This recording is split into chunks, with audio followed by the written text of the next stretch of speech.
Hi everyone, क्या आवाज आ रही है? जी, आवाज का तो बता दो, तभी तो स्क्रीन पे आऊंगा ना। तुम आवाज का ही नहीं बता रहे भाई, आवाज का बताओ जल्दी।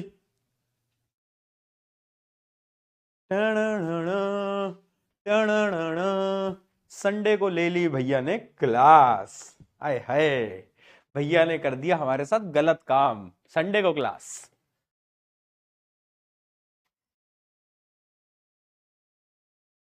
एक मिनट दो, पानी की बोतल तो ले लूं। पानी बहुत जरूरी है भाई। हाँ भाई, रो मत बेटा, रो मत यार तुम यार। है ऐसे रोते अच्छे नहीं लगते यार तुम मेरे को बिल्कुल भी। आंसू क्यों बह रहे हैं तुम्हारे? हाँ भाई, बताओ।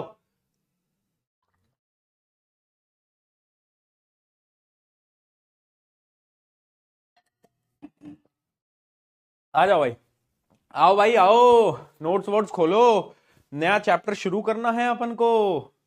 नोट्स खोलो नोट्स। चलो, इलेक्ट्रिसिटी में कल रात को रुलाने के बाद अब बारी है human eye and colourful world की। ठीक है भाई, क्या कह रही जनता? जनता क्या कह रही है, हैं? जनता, ओए हाय भैया, वाह भाई वाह, बहुत बढ़िया।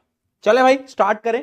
नोटबुक पेन निकाल लिया है तो आज हमारा नया चैप्टर है human eye and colourful world. Let us start. India Australia test match. हाँ भाई, क्यों नहीं देखा? मैं देख लेता हूं भाई, क्रिकेट तो मैं देखता ही हूं। क्रिकेट तो मैं देखता ही हूं, है ना। I believe in Jasprit Bumrah. I only believe in Jasprit Bumrah. ठीक है, चलो।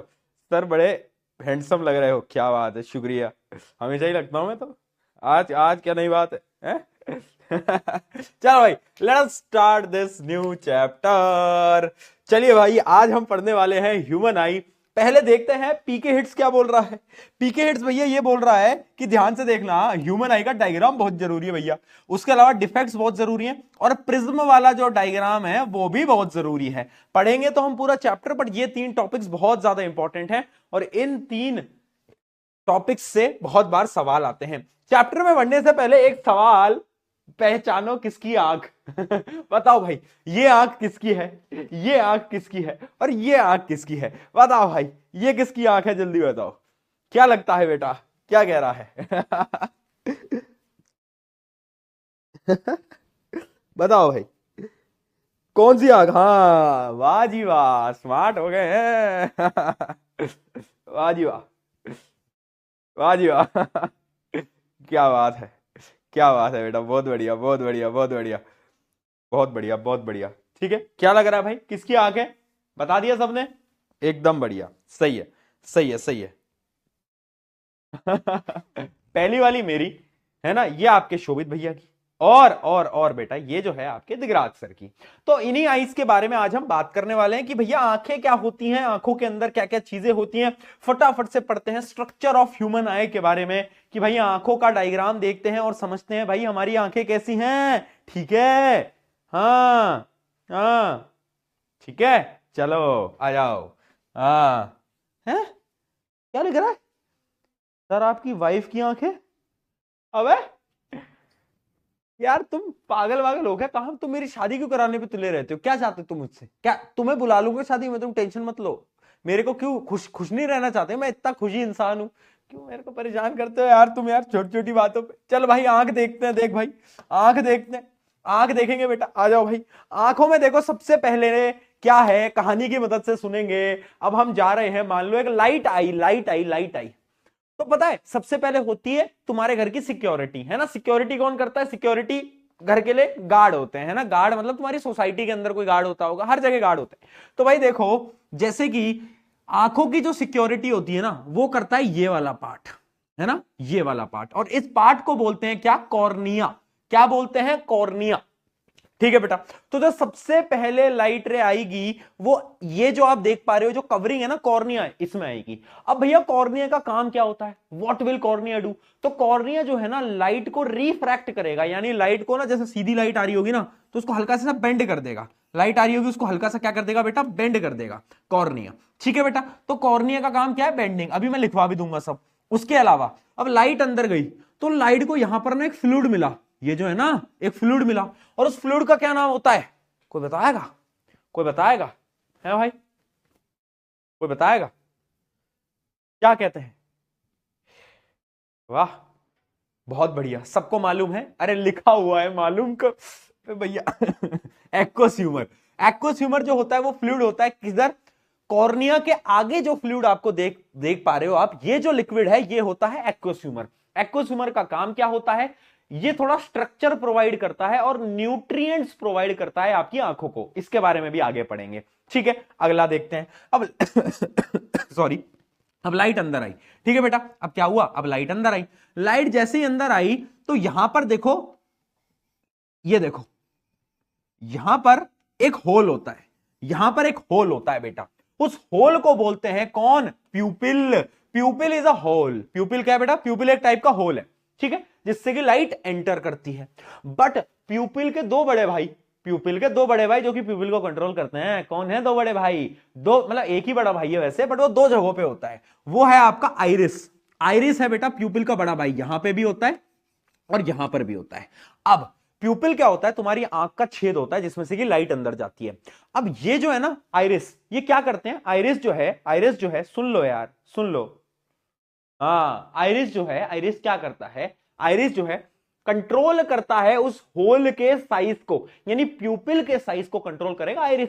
आइरिस बोलेगा, अचानक से मान लो बहुत ज्यादा लाइट आ गई, तो क्या होता है ना, आपकी आंखें ऐसे ही ना बंद होने लगती हैं, आपका प्यूपिल बंद हो जाता है, क्योंकि अगर बहुत ज्यादा लाइट आंख के अंदर चली गई ना तो डैमेज हो जाएगी।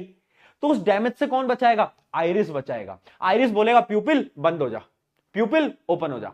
जब, और ये पॉइंट नोट कर लो, ये पॉइंट नोट कर लो, ये बहुत बार इंपॉर्टेंट सवाल है कि जब भी आपको लाइट जो है डिम हो जाए, कम लाइट के अंदर क्या होता है, आपका जो प्यूपिल है वो अपने साइज को इंक्रीज कर लेता है, जबकि जब ब्राइट लाइट आती है तो प्यूपिल के साइज को डिक्रीज कर देता है। कौन करता है ये काम? ये काम करता है आइरिस, प्यूपिल का बड़ा भाई, ठीक है बेटा। अब लाइट और अंदर गई, लाइट ने बोला अरे जी मैं तो अंदर चली, है ना, लाइट अब अंदर चली। अरे भैया लाइट को मिला एक, ये देखो बेटा, ये देखो बेटा, ये क्या है? ये क्या है बेटा? This is a lens. कौन सा लेंस है? कोई बताएगा? और लेंस का नाम अगर तुमने गलत बताया, आज मेरे हाथों से मार खाओगे तुम।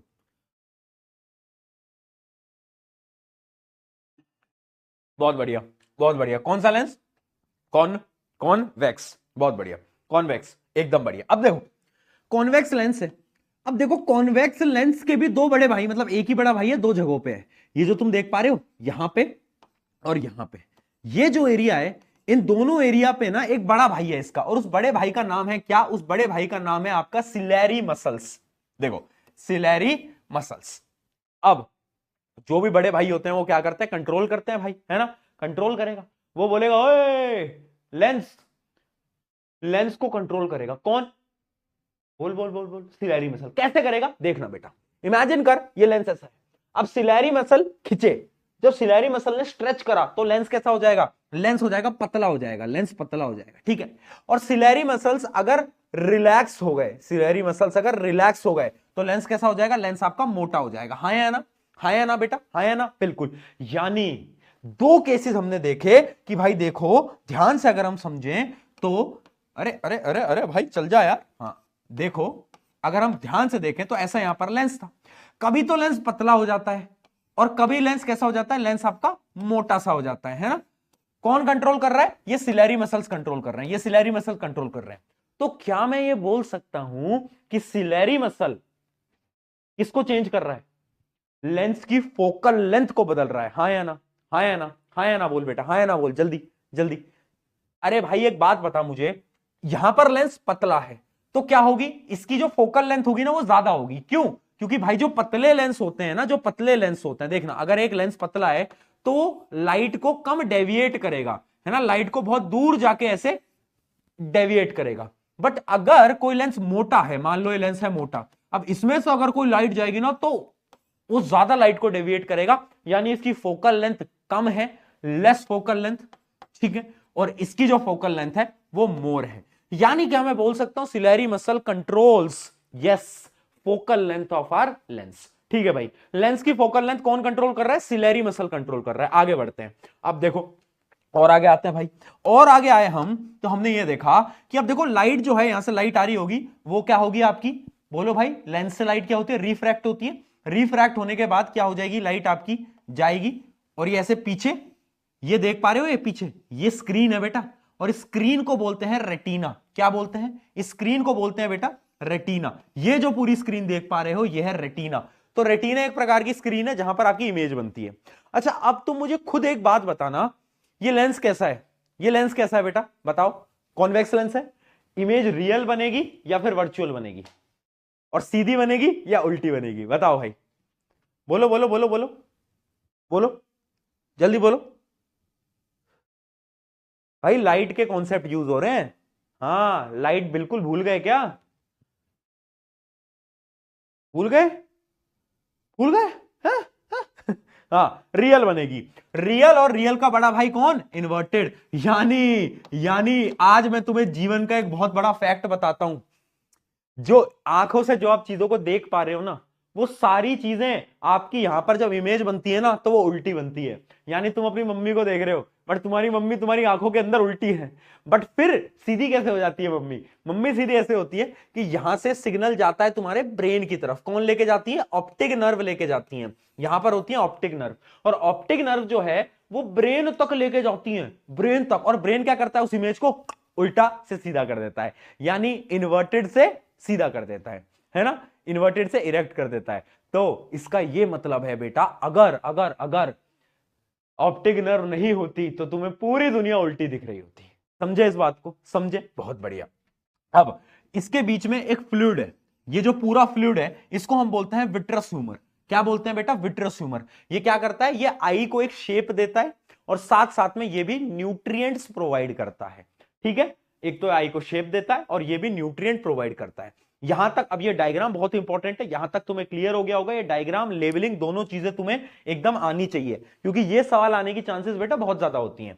अब देखो यहां पर ना, जो आपका रेटिना होता है ना, उसके पास दो प्रकार के सेल होते हैं, एक होता है रॉड सेल और एक होता है कॉन सेल। एक होता है रॉड सेल, एक होता है कॉन सेल। ठीक है, इसके बारे में हम अब आगे बात करते हैं डिटेल के अंदर कि रॉड सेल क्या करता है और कॉन सेल क्या करता है। ठीक है, चलो भाई, कहां गया, अरे भैया कहां है, हाँ, एक एक करके सबके नाम देख लेते हैं एक बार फटाफट से। सबसे पहले आता है कॉर्निया। कॉर्निया क्या करता है, कॉर्निया सबसे पहली सिक्योरिटी देता है तुम्हारी आंख को, और ये क्या करता है, जो भी लाइट आती है उसको रिफ्रैक्ट कराता है। क्या कराता है, रिफ्रैक्ट कराता है। अगला आता है आइरिस। आइरिस किसको कंट्रोल करता है, कंट्रोल्स दी प्यूपिल साइज, है ना, और ये कंट्रोल करता है कि कितनी लाइट एंटर होगी। एमसीक्यू के अंदर एक सवाल आया था, पता है, ध्यान से सुनना बेटा, बड़ा ट्रिकी सवाल है। Which part of I control light entering, कौन कंट्रोल करता है लाइट को, कितनी लाइट एंटर होगी। तो बच्चों ने उसके अंदर आंसर लिखा था प्यूपिल। बट मूर्ख हो, अरे मूर्ख बालक हो, तुम्हें मैं कितनी बार बोल चुका हूं कि कंट्रोल करता है प्यूपिल का बड़ा भाई आइरिस। तो iris always controls light entry. ठीक है, डन है बेटा, बहुत बढ़िया। अगला है प्यूपिल। प्यूपिल देखना बेटा, प्यूपिल क्या करता है, ओपनिंग होता है, आइरिस के बीच की ओपनिंग है, जो कि लाइट जिसकी मदद से अंदर जाती है, मदद से अंदर जाती है लाइट। बट इसको रेगुलेट कौन करेगा, रेगुलेट करेगा, हाँ, बहुत बढ़िया, आइरिस। अगला आ जाता है लेंस। लेंस एक प्रकार का कॉन्वेक्स लेंस होता है, ट्रांसपेरेंट होता है, और ये लाइट को क्या करता है, कन्वर्ज करता है, कन्वर्जिंग लेंस है ना बेटा। अगला है रेटिना। अब देखो बेटा, रेटिना के अंदर होते हैं क्या, रेटिना के अंदर होते हैं दो चीजें, एक होता है आपका रॉड सेल और एक होते हैं आपके कॉन सेल। कोई बता सकता है कि रॉड सेल क्या काम करते हैं, कोई भी बच्चा, कोई भी बच्चा बता दे कि भाई क्या काम करता है आखिर ये, व्हाट इज द वर्क, क्या काम करेगा आखिर। देख देख, उल्टी सीधी चीजें लिखवा लो इनसे, बाकी इनको कुछ याद नहीं रहता। बहुत बढ़िया, बहुत बढ़िया। रॉड क्या करता है बेटा, हाँ, इंटेंसिटी, बहुत बढ़िया। रॉड जो है, रॉड सेल आपकी लाइट की इंटेंसिटी, अरे अभय के ऊपर क्यों लिख दिया, हाँ, इंटेंसिटी को क्या करता है, इंटेंसिटी के बारे में बातचीत करता है। यानी वो पता है लाइट ज्यादा है या लाइट कम है, ये कौन बताता है, ये तुम्हें रॉड सेल बताता है। तुम्हें जब तुम सुबह उठते हो, सूरज देखते हो, सूरज देखते ही ऐसी ब्राइट लाइट आती है ना, तो जो इंटेंसिटी ऑफ लाइट है वो कौन बताता है? रॉड सेल बताता है। और कौन सेल क्या बताता है? कौन सेल्स जो होते हैं वो आपको कलर के बारे में बताते हैं। यानी वो जो तुम रंग देख पाते हो ना इतने सारे, वो तुम कौन सेल की मदद से देख पाते हो? हाँ जी, बहुत बढ़िया। हाँ, कौन सेल की मदद से देख पाते हो? क्या देख पाते हो कौन सेल की मदद से? कलर्स देख पाते हो। और यहां पर एक बड़ी इंपॉर्टेंट चीज है, तुमने वो देखी है, एक छोटी सी बीमारी है जो कि बहुत लोगों को है इंडिया के अंदर, शायद तुम्हें पता भी नहीं होगा, तुम्हें भी वो बीमारी हो सकती है, जिसका नाम है कलर ब्लाइंडनेस। ठीक है, तो अब कलर ब्लाइंडनेस नाम की जो बीमारी है ना, ये इसी वजह से होती है क्योंकि कुछ लोगों के जो कौन सेल होते हैं ना रेटिना पे, वो कम होते हैं, तो उनको कुछ कलर्स दिख नहीं पाते। तो जो ये जो प्रॉब्लम है ना कलर ब्लाइंडनेस की, ये कौन सेल की वजह से होता है। किसकी वजह से होता है? कौन सेल की वजह से। ठीक है, हाँ, तो भाई रॉड जो है क्या करता है? डिम लाइट को डिटेक्ट करता है ना। और आपके जो कॉन्स होते हैं वो क्या करते हैं? रिस्पॉन्सिबल फॉर कलर, कलर के बारे में ये बता रहे होते हैं। ठीक है, और आपकी जो ब्राइटनेस के बारे में आपको कौन बताते हैं? Rod cell. Rod cell brightness के बारे में और ये कलर्स के बारे में। ठीक है, अच्छा एक चीज हमारी रह गई जो कि अपना स्क्लेरा। स्क्लेरा क्या होता है? आपकी आंख का जो बाहर का पोर्शन है ना, जैसे कि मैं आपकी आंख वापस से आपको दिखाता हूं, ये जो आंख का ये जो एकदम बाहर का पोर्शन है ना, ये जो तुम देख पा रहे हो, ये जो टफ देख पा रहे हो, ये जो पोर्शन होता है इसको हम बोलते हैं स्क्लेरा। ठीक है, तो ये जो पोर्शन होता है the tough white outer covering that protects and maintains the eye shape, जो आई शेप को क्या करता है? मेंटेन करता है, उसको हम बोलते हैं क्या? उसको हम बोलते हैं बेटा स्क्लेरा। ओके जी, दिगराज सर को है क्या? दिगराज सर को है? दिगराज सर को कलर ब्लाइंडनेस है? हैं? पागल हो क्या? क्या बात कर रहे हो? दिगराज सर को नहीं कलर ब्लाइंडनेस? किसने बोला तुम्हें?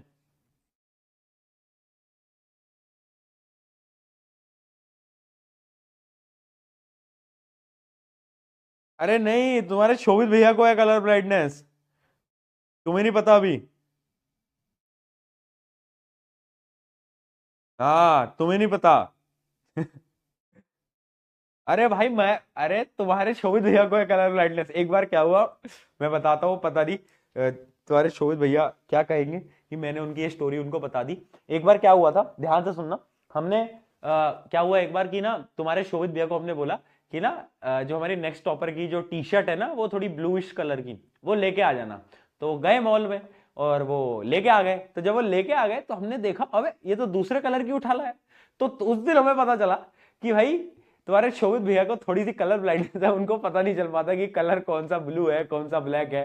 तो ऐसा हुआ था। ठीक है, हाँ, विराज सर को नहीं है। अरे नहीं यार, क्या बात कर रहे हो? चलो ठीक है, आ जाओ भाई, आगे बढ़ते हैं, आगे बढ़ते हैं, है ना, आगे और चीजों को देखते हैं। अच्छा एक एक स्पॉट और होता है जिसको हम बोलते हैं ब्लाइंड स्पॉट, उसके बारे में भी आगे बात करेंगे। ठीक है, अगला है ऑप्टिक नर्व। ऑप्टिक नर्व क्या करता है? सिग्नल को कैरी करता है कहां से? रेटिना से आपके ब्रेन तक। अगला है सिलेरी मसल। क्या करता है ये? लेंस की शेप को कंट्रोल करता है, यानी फोकल लेंथ को कंट्रोल करता है। अगला है एक्वस ह्यूमर।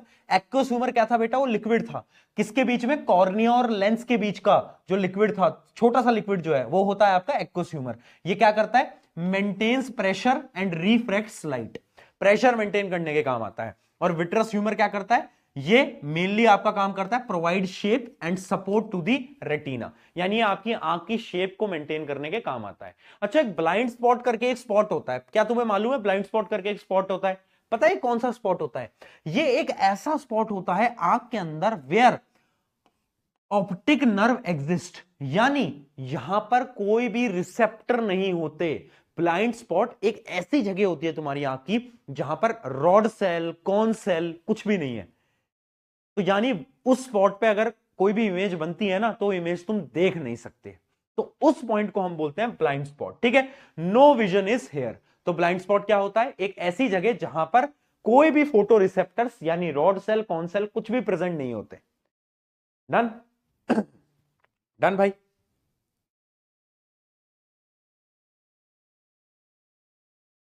आ गया, समझ आ गया? चलो बहुत बढ़िया। अच्छा ये साल की आखिरी क्लास है भाई अपनी, ये साल की आखिरी क्लास है भाई। अब अपन अगले साल मिलेंगे बेटा, अगले साल मिलता हूं मैं तुमसे। साल की आखिरी क्लास ले रहा हूं मैं तुम्हारी। अब अपन अगले साल मिलेंगे बेटा आराम से ना। तो इस साल का तो अपना इतना ही सफर था। अगले साल मिलने वाले हैं अपन अब, है ना? ठीक है, हाँ बहुत बढ़िया। तो हमें इतना समझ आ गया आंखों के अंदर क्या क्या था, कॉर्निया, कॉर्निया के बाद एक लिक्विड आता है एक्वस ह्यूमर, उसके बाद एक होल आता है प्यूपिल, प्यूपिल का बड़ा भाई कौन, आइरिस, अंदर लाइट गई तो हमें क्या मिला, एक लेंस मिला, लेंस के बड़े भाई सिलेरी मसल, लेंस इमेज बनाएगा रेटिना पे, रेटिना पे क्या है, रॉड और कॉन सेल, ऑप्टिक नर्व से ब्रेन में सिग्नल जाएगा, बीच का जो लिक्विड है वो कहलाता है विट्रस ह्यूमर, है ना, बस इतने से ही पोर्शन है, एक ब्लाइंड स्पॉट और होता है, बस डन। हाँ जी, चलिए भाई, आओ भाई, अब देखो एक टॉपिक है पावर ऑफ अकोमोडेशन, और इस पे बार बार सवाल पूछा जाता है कि what is power of accommodation. देखना, power of accommodation of the eye is the ability to adjust the length curvature to focus on near and distant object. यानी अगर मैं कम शब्दों में लिखूं तो एक ऐसी एबिलिटी है टू चेंज फोकल लेंथ, यानी एबिलिटी ऑफ अ लेंस या फिर ability of a eye to change its focal length, कौन चेंज करता है, सिलेरी मसल चेंज करते हैं। तो वो जो एबिलिटी है ना, सिलेरी मसल कभी खींच देंगे तो फोकल लेंथ कम हो, फोकल लेंथ क्या हो जाएगी, फोकल लेंथ आपकी ज्यादा हो जाएगी। देखना बेटा, और ये कॉन्सेप्ट भी इंपॉर्टेंट है, अभी अकोमोडेशन समझ आ गया कि सिलेरी मसल जो है वो क्या करते हैं, अकोमोडेशन ऑफ आई करते हैं, यानी फोकल लेंथ को कम और ज्यादा करते हैं। क्यों करते हैं, कभी हमें दूर का देखना होता है, कभी हमें पास का देखना होता है ना, इस वजह से वो आपके लेंस को कभी मोटा करते हैं, कभी थिन करते हैं। तो उस प्रोसेस को हम क्या बोलते हैं, उस प्रोसेस को हम बोल रहे होते हैं बेसिकली बेटा क्या, आपका अकोमोडेशन ऑफ आई। अब एक बड़ा इंपॉर्टेंट कॉन्सेप्ट यहां पर मैं आपको इस डायग्राम की मदद से समझाने जा रहा हूं, ध्यान से देखना। देखो, अब देखना बेटा, जब भी कोई चीज बहुत दूर होती है ना, बहुत दूर, और ये याद करके जाना बेटा पेपर के अंदर, जब भी कोई चीज एकदम दूर है तो आपके सिलेरी मसल पता है क्या करेंगे, बताओ क्या करेंगे, सोचो सोचो क्या करेंगे, आपके जो सिलेरी मसल है ना वो आपके लेंस को स्ट्रेच कर देंगे। यानी वो लेंस को, मान लो पहले लेंस ऐसा मोटा था, पर वो अब लेंस को पतला कर देंगे, यानी स्ट्रेच कर देंगे।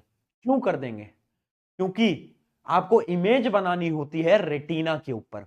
इस वजह से याद रखना, जब भी कोई ऑब्जेक्ट दूर है तो हमारा लेंस कैसा हो जाएगा, लेंस पतला हो जाएगा। क्यों, क्योंकि पतले लेंस की फोकल लेंथ ज्यादा होती है।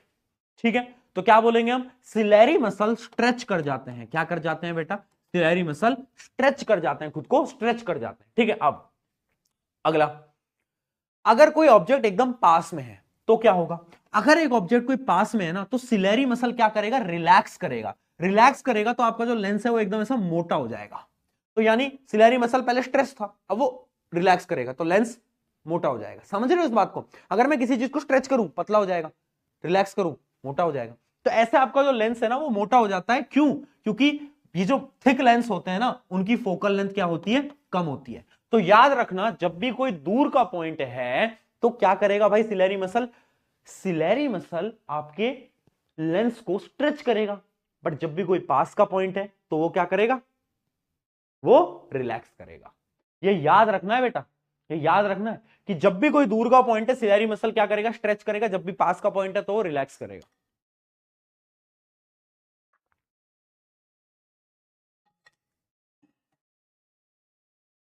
डन है,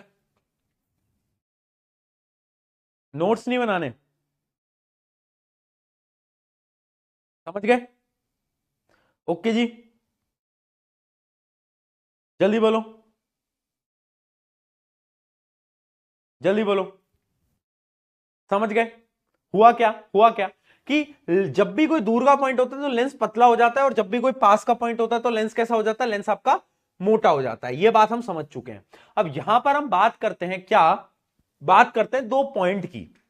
एक पॉइंट होता है नियर पॉइंट और एक होता है आपका फार पॉइंट। एक होता है आपका नियर पॉइंट और एक होता है आपका फार पॉइंट। नियर और फार पॉइंट में क्या डिफरेंस है वो समझो। तुम कितने दूर तक देख सकते हो वो है फार पॉइंट, तुम कितने पास तक किसी चीज को देख सकते हो वो है नियर पॉइंट। दूर कितने दूर तक देख सकते हो, भैया हम तो चांद सितारे तोड़ लाए, आप बोलो तो सही, है ना, सब कुछ देख सकते हैं है ना, चांद सितारे। यानी हमारा जो फार पॉइंट है वो होता है इंफिनिटी, यानी फार पॉइंट होता है the farthest distance up to which your eye can see a object clearly, वो होता है हमारे लिए इनफाइनाइट। क्या होता है बेटा, इनफाइनाइट। अगर आपकी आंखें सही हैं तो आप बहुत दूर तक का देख सकते हो, है ना, बहुत दूर तक का, बस तुम देख ही सकते हो दूर तक का। पर तुम्हारे करियर में दूर तक का तुम नहीं देख सकते वहां पर बहुत, जिस हिसाब से तुम पढ़ाई कर रहे हो ना, उस हिसाब से तुम्हारे करियर में दूर तक का मैं भी नहीं देख पा रहा हूं बेटा ठीक है। बट हाँ, तो फार पॉइंट क्या है आपके, दूर तक का कितना देख सकते हो, नियर पॉइंट कितने पास तक देख सकते हो। एक बार ट्राई करेंगे बेटा, अपने हाथ पे फोकस करो, एक बार ट्राई करो, चलो मेरे साथ सब ट्राई करेंगे, आ जाओ, पास लाओ, पास लाते जाओ, और हाथ पे फोकस रखना है, पास लाते जाओ, लाते जाओ, लाते जाओ। अब एक समय बाद तुम्हें हाथ ना ब्लर दिखने लगेगा, एक समय बाद देखो यहां पर हाथ मुझे अपना ब्लर दिखने लग गया है। क्या हुआ तुम्हारे साथ भी ऐसा, क्या तुम्हारे साथ भी ऐसा हुआ, बहुत बढ़िया। तो जो नॉर्मल ह्यूमंस का जो नियर पॉइंट होता है वो होता है 25 सेंटीमीटर, यानी हम अगर हमारे आंखों से 25 सेंटीमीटर किसी चीज को दूर नहीं रखेंगे, उससे भी क्लोज रखेंगे, तो हम उसको ध्यान से नहीं देख पाएंगे, ठीक है, उसे हम ध्यान से नहीं देख पाएंगे। तो क्या है भाई, 25 सेंटीमीटर जो होता है आपका नियर पॉइंट होता है, यानी minimum distance eight which object can be seen clearly, है ना, विदाउट स्ट्रेन, विदाउट स्ट्रेन, है ना। बच्चे बोल रहे भैया हमें तो यहां तक भी दिख रहा है अपना हाथ, यहां तक भी दिख रहा है, यहां तक भी दिख रहा है। अरे मूर्खो, थोड़ी देर ऐसे करके पकड़ के रखो, तुम्हारी आंखें थक जाएंगी, तुम्हारी आंखें थक जाएंगी। इसलिए बोलते हैं 25 सेंटीमीटर, यानी इतनी दूर रख के किताब पढ़नी चाहिए। 25 सेंटीमीटर लगभग कितना होता है, इतना दूर रख के किताब लैपटॉप जो भी करते हो इतनी दूर रखना चाहिए। क्यों, क्योंकि अगर तुम पास में रखोगे ना, ऐसे लेटे लेटे फोन चला रहे हो तो आंखें थक जाती हैं, ठीक है, आंखें थक जाती हैं। ओके चलिए, तो आप ये समझ चुके हो। अब यहां पर एक सवाल आ रहा है, चिंटू लाल मुझसे पूछ रहा है, why do we have two eyes for a vision and not just one. अरे भैया जी हम पे दो आंखें क्यों हैं, एक से भी तो काम चला लेते हैं। सोचो तुम्हारी एक आंख होती है यहां पर और दो आंखें नहीं होती, कितने अजीब से लगता। तुम एक बार इमेजिन करो, इमेजिन करो, इमेजिन करो। हाँ, लड़कियों ने सबने इमेजिन कर लिया होगा, लड़कियों की इमेजिनेशन बहुत अच्छी होती है ठीक है। चलो, अब क्यों होता है ऐसा, ऐसा इसलिए होता है because human have horizontal field view of 150 degrees with one eye, यानी एक आंख से ना मैं 150 डिग्री तक देख सकता हूं, बट दोनों आंखों से मैं 180 डिग्री, यानी यहां से लेकर यहां तक का मैं पूरा एरिया देख सकता हूं। इस वजह से दो आंखें होती हैं, यानी दो आंखों की मदद से मैं 180 डिग्री तक का पूरा देख सकता हूं एक टाइम पे। इससे क्या होता है, इससे आप सारी चीजों को बहुत अच्छी तरीके से देख पाते हो, और दो आंखों की मदद से ना चीजों की डेप्थ के बारे में पता लगा सकते हो। यानी तुम देखोगे कि भाई कुआं कितना गहरा है, अगर तुम्हारी एक आंख होती ना तो तुम डेप्थ का अंदाजा नहीं लगा पाते, पर तुम्हारी क्योंकि दो आंखें हैं तो तुम इजीली डेप्थ का अंदाजा भी लगा सकते हो। यानी क्या बोल रहे हैं यहां पर, याद रखना कि the ability to detect the faint object and perceive depth increases, यानी दो आंखों की मदद से हम चीजों, कोई भी चीज कितनी गहराई में है, उसकी डेप्थ क्या है, और ऑब्जेक्ट का कलर वगैरह क्या है, ये सारी चीजें डिटेक्ट करने में हमारी दो आंखें काम आती हैं। डन, दो आंखें काम आती हैं, बहुत बढ़िया। वाइडर व्यू तो देता ही है, साथ साथ में और भी चीजें जैसे कि डेप्थ वगैरह भी बताता है दो आंखें। चलिए यहां तक हमें सब समझ आ गया है। अब फटाफट से बढ़ते हैं डिफेक्ट्स एंड करेक्शन में से 101%। यहां से आपका एक सवाल आएगा, हर एक सेट में आएगा, हर एक सेट में बेटा एक सवाल आएगा। आज बोल रहा हूं, ध्यान से नोट कर लो। डिफेक्ट्स पे एक सवाल पेपर के अंदर दिखेगा, छोटा दिख सकता है एमसीक्यू में, या फिर 3 नंबर में भी दिख सकता है, दोनों में दिख सकता है, बट इस साल शायद एमसीक्यू में आने की चांसेस थोड़ी ज्यादा। देखो अब डिफेक्ट्स कौन कौन से होते हैं। सबसे पहला डिफेक्ट होता है मायोपिया, और एक होता है आपका हाइपरमेट्रोपिया। अब यहां पर बच्चे बहुत कंफ्यूज होते हैं, मेरे पास एक बहुत शानदार ट्रिक है। मायोपिया, यहां पर MY आ रहा है, यानी माय, यानी myopia is your problem, my problem. Myopia यानी मेरी प्रॉब्लम। मेरी प्रॉब्लम क्या है, मैं स्कूल जाता हूं बेटा, मैं स्कूल जाता हूं ना, तो मैं ना क्लास की पीछे वाली बेंच पे बैठता हूं, मैं बैक बेंचर हूं, और मुझे ना पढ़ाई करनी है, तो मुझे ना बोर्ड क्लियरली नहीं दिखता। मायोपिया मेरी प्रॉब्लम, मुझे स्कूल जाना है, मुझे बैक बेंच पे बैठना है, और मुझे बोर्ड नहीं दिख पा रहा। किताबें सब दिख रही हैं बट बोर्ड नहीं दिख पाता। यानी myopia is the type of problem in which क्या होता है, हम पास के ऑब्जेक्ट तो देख सकते हैं, can see near by object clearly, but distant object appears blurry, जो कि तुम्हें होता भी है। यहां पर कितने बच्चे जिनको मायोपिया है, चैट में एक बार बता दो, यस लिख दो चैट में, सब बता देंगे अभी, सब बता देंगे अभी। बहुत बच्चे होंगे जिनको मायोपिया दूर का नहीं दिख पाता, है ना। तो मायोपिया है, माय प्रॉब्लम, मुझे दूर का नहीं दिखता। और इस प्रॉब्लम का एक और नाम होता है नियर साइटेडनेस। देखो बेटा, कभी कभार क्वेश्चन में मायोपिया लिख के आएगा, कभी कभार क्वेश्चन में नियर साइटेडनेस आएगा, तो कंफ्यूज मत होना। नियर साइटेडनेस मतलब मुझे पास का तो दिख रहा है बट दूर का नहीं दिख रहा। देखो इतने सारे बच्चे हैं जिनके साथ ये प्रॉब्लम है, बहुत बढ़िया। आगे आ जाते हैं, ठीक है। अब इसका रीजन क्या होता है, और इसका डायग्राम भी इंपॉर्टेंट है। ये जो डायग्राम है ना इनके, ये पूछे जाते हैं तुम्हारे प्री बोर्ड हुए होंगे तो शायद इसमें भी आया होगा प्री बोर्ड के अंदर ये सवाल। देखो बेसिकली इसके ना दो रीजन होते हैं। क्या दो रीजन होते हैं, समझने की कोशिश करना। दो रीजन क्या होते हैं, अच्छा यहीं पे बता देता हूं। पहली चीज अलोंगेशन ऑफ द आई बॉल, यानी पता है मेन इसका क्या रीजन है। ये जो प्रॉब्लम है ना, क्या हो गया ब्लैक स्क्रीन जी, क्लास लंबी चलानी है, ओके चला लूंगा। हाँ देखो मायोपिया में मुझे दूर की चीज नहीं दिख रही, तो पता है इसमें होता क्या है। मान लो ये आपकी आंख है, मान लो ये आपकी आंख है, कहां बनाऊं यार, एक तो स्पेस भी नहीं है। मान लो ये आपकी आंख है ना, मान लो आपकी आंख का रेटिना है, ये रेटिना है। तो जो इमेज बनती है ना वो रेटिना से पहले बनती है, इमेज बनती है रेटिना से पहले। इस वजह से आपको वो इमेज नहीं दिख पाती और ब्लरी दिख रही होती है। अब इसके रीजन क्या है, या तो आपकी जो आईबॉल थी ना, ये आपकी आंख की जो आईबॉल थी थोड़ी बड़ी हो गई, यानी अलोंगेट हो गई, अलोंगेट हो गई, पीछे से इंक्रीज हो गई, है ना। तो या तो इसका रीजन है अलोंगेशन ऑफ आईबॉल, या तो इसका दूसरा रीजन क्या है, ये जो आपका लेंस था ना, लेंस आंख के अंदर, ये लेंस ज्यादा मोटा हो गया। और लेंस जब ज्यादा मोटा होगा तो क्या करेगा, वो चीजों को ज्यादा ऐसे कन्वर्ज करेगा, है ना। तो आपकी इमेज यहां बनेगी जबकि इमेज यहां बननी चाहिए थी। क्या बात समझ में आई। दो रीजन होते हैं मायोपिया के, एक्सेसिव आई बॉल का कर्वेचर, दूसरा कभी कभार आपका जो लेंस है ना वो भी मोटा हो जाता है ना, लेंस भी एक्सेसिव कर्वेचर हो जाता है। ठीक है, तो या तो आई बॉल इंक्रीज हो जाए या तो आपका लेंस इंक्रीज हो जाए उसका कर्वेचर, इन दोनों केसेस में मायोपिया होता है। अब मायोपिया का ये वाला जो डायग्राम है कहां गया, ये वाला डायग्राम बड़ा इंपॉर्टेंट है। मायोपिया में बेसिकली हो क्या रहा है, जब भी मैं किसी दूर की चीज को देख रहा हूं तो जो लाइट आ रही है ना, देखो लाइट सीधी सीधी सीधी सीधी आ रही है ना, ये जो लाइट है ना ये यहीं पर ही कन्वर्ज कर जा रही है इस जगह पर, जबकि मुझे इमेज यहां बना रही है। अगर इमेज रेटिना पे नहीं बनी जिंगा लाला हो जाएगा कुछ नहीं हो पाएगा। तो अब मैं क्या करूंगा, खुद सोचो कौन सा लेंस लगाऊंगा, कौन सा लेंस लगाऊं।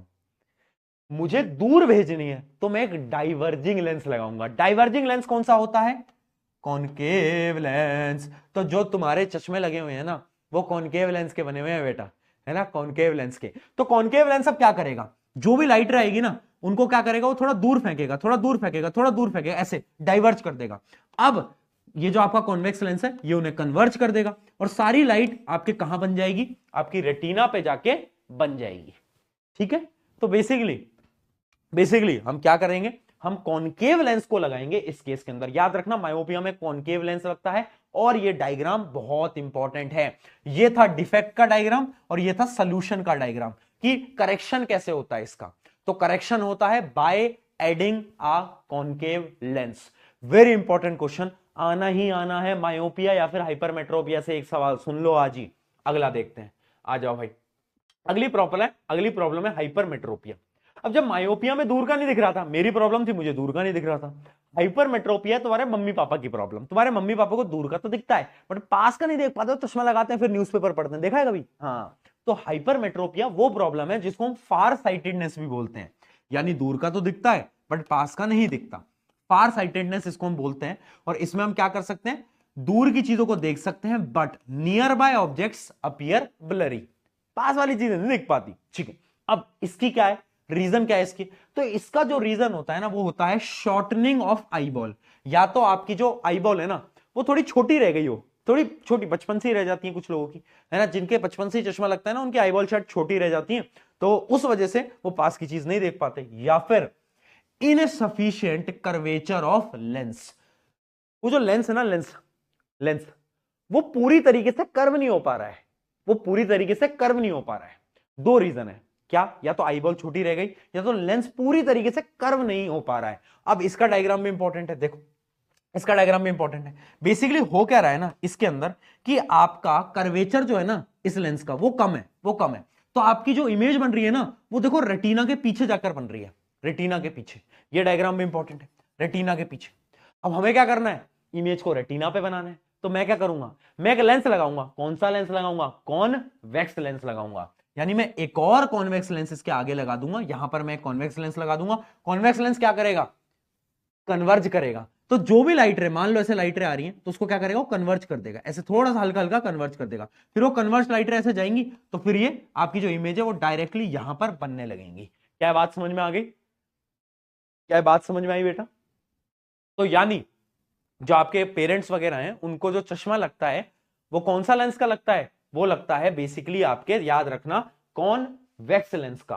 कॉनकेव लेंस का चश्मा तुम्हें लगा है, कॉनकेव का तुम्हारे पेरेंट्स को लगता है मेनली। ओके जी, मायोपिया हाइपरमेट्रोपिया दोनों क्लियर हो गया। अब अगली जो प्रॉब्लम है ना वो है press बायोपिया।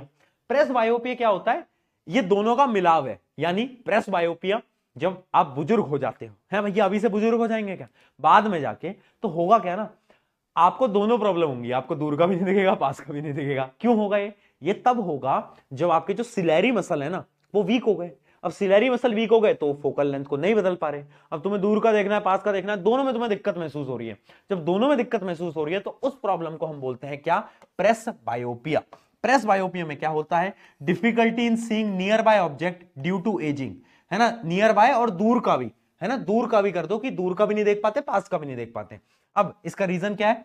Gradual weakening of ciliary muscles, यानी जो आपके सिलेरी मसल्स होते हैं वो बहुत वीक पड़ जाते हैं। बुजुर्ग हो गए हो, अब क्या है यार, तो अब आपका सिलेरी मसल वीक है, अब भैया वो फोकल लेंथ नहीं बदल पा रहा, तो दिक्कत तो है। सोल्यूशन क्या है? Bifocal lens. एक ऐसे लेंस आते हैं जैसे कि तुम्हारे जो चश्मे होते हैं ना, आपके पेरेंट्स जो कि थोड़े से बुजुर्ग हो चुके हैं, है ना, एज हो चुके हैं, तो उनके चश्मे तुम देखना तो उसके अंदर ना ऐसा डिजाइन होगा, देखना कभी ऐसा डिजाइन होगा। ऐसा डिजाइन पता है क्यों होता है? उनके चश्मों के अंदर दोनों लेंस होते हैं, कॉनकेव भी होता है, कॉन्वेक्स भी होता है। जब भी उनको पास का देखना होता है, ऐसे पास का देखना होता है, तो ये नीचे वाला आपका कॉन्वेक्स ये काम करता है, और जब उन्हें दूर का देखना होता है तो ये वाला जो है आपका, ये वाला, ये आपका कॉनकेव काम करता है। तो यानी बाईफोकल लेंस को हम यूज करते हैं। किसको यूज करते हैं? बाईफोकल लेंसेस को यूज करते हैं, जिसके अंदर आपके कॉनकेव और कॉन्वेक्स दोनों होते हैं। ओके जी, ओके जी, ओके जी, ओके जी, बोल दो बोल दो बोल दो बोल दो बोल दो। भैया बाईफोकल लेंस क्या दोगला है? दोगला है, हाँ जी बेटा बिल्कुल दोगला है ना, एकदम दोगला है, हाँ जी बहुत ज्यादा दोगला है बेटा, क्या करें। शोभित भैया कौन सा यूज करते हैं? शोभित भैया को भी दूर का नहीं दिखता, हाँ दूर का नहीं दिखता ना, हाँ दूर का नहीं दिखता, तो उनके कौन सा आ गया? उनको मायोपिया हो गया, बट उनको तो पास का भी नहीं दिखता शायद, तो भैया को दूर का नहीं दिखता मोस्ट प्रोबेबली। चलिए बहुत बढ़िया, डन डन डन डन। अगला आता है अपनी, आपकी प्रॉब्लम है, आइए शोध भैया से पूछना अगली क्लास में। अगली प्रॉब्लम है आपकी एस्टिग्मेटिज्म। ओहो बड़ा ही गंदा नाम है, एस्टिग्मेटिज्म। एस्टिग्मेटिज्म में क्या होता है बेसिकली, आपको ना हॉरिजॉन्टल और वर्टिकल लाइन में समझ नहीं आ रहा होता है ना, बहुत थोड़ी रेयर टाइप की प्रॉब्लम है। आप जब मान लो आपके सामने मैं हॉरिजॉन्टल लाइंस रख दूं और ऐसे वर्टिकल लाइन रख दूं, आप देखोगे ना, अगर आपको एस्टिग्मेटिज्म है तो आपको वो लाइंस अलग अलग नहीं लगेंगी, आपको लगेगा कि हॉरिजॉन्टल और वर्टिकल लाइन एक साथ है। उस प्रॉब्लम को हम बोलते हैं एस्टिग्मेटिज्म। यानी इसमें क्या होता है बेसिकली, इसका जो रीजन होता है वो क्या होता है? इसका जो रीजन होता है वो होता है uneven curvature of the cornea. यानी कभी कभार क्या होता है, जो कॉर्निया होता है ना, ये कॉर्निया जो बाहर वाला सरफेस है वो थोड़ा सा कुछ लोगों का बचपन से मुड़ा होता है, ऐसे अनइवन सरफेस होता है, जिसकी वजह से जब लाइट आती है ना, ये मान लो लाइट आई तो वो हिलने लगती है, लाइट बेंड होने लगती है। तो कॉर्निया का जो सरफेस होता है ना, और लेंस का भी मान सकते हो, मेनली कॉर्निया ही होता है, uneven curvature of the cornea. Cornea का जो सरफेस है वो खराब होता है, जिसकी वजह से एस्टिग्मेटिज्म की प्रॉब्लम देखने को मिलती है। ठीक है, इसमें क्या होता है? इसमें होता है आपका डिस्टॉर्टेड विजन दिखता है, और क्या होता है आपका मेनली आपका हॉरिजॉन्टल वर्टिकल लाइंस के बारे में समझ नहीं आता। आउट ऑफ द सिलेबस, अरे सारी चीजें आउट ऑफ द सिलेबस लगती तुमको तो, ठीक है बहुत बढ़िया, है ना। अब इसका सोल्यूशन क्या है? इसका सोल्यूशन है सिलेंड्रिकल लेंस। कुछ लेंस आते हैं ऐसे राउंड करके आते हैं, थोड़े राउंड टाइप के, जिसमें कि आपको दोनों चीजें देखने को मिल सकती हैं, कि आपको हॉरिजॉन्टल और वर्टिकल लाइन सही तरीके से दिखती हैं। उन लेंस को हम बोलते हैं सिलेंड्रिकल लेंस। हाँ एस्टिग्मेटिज्म से बेटा सवाल नहीं पूछे जाते तुम्हारे बोर्ड के अंदर, उतनी टेंशन की बात नहीं है, उतनी टेंशन की बात नहीं है। ठीक है बेटा बहुत बढ़िया, एस्टिग्मेटिज्म भी समझ आ गया है ना। अब एक आखिरी आपकी समस्या रह गई है, जो कि है आपकी क्या? वो है आपकी कैटरैक्ट। कैटरैक्ट बेसिकली आपने सुना होगा मोतियाबिंद, जिसका बहुत बार आजकल ऑपरेशन चल रहा है, मोतियाबिंद का ऑपरेशन, मोतियाबिंद का ऑपरेशन। क्या होता है कैटरैक्ट?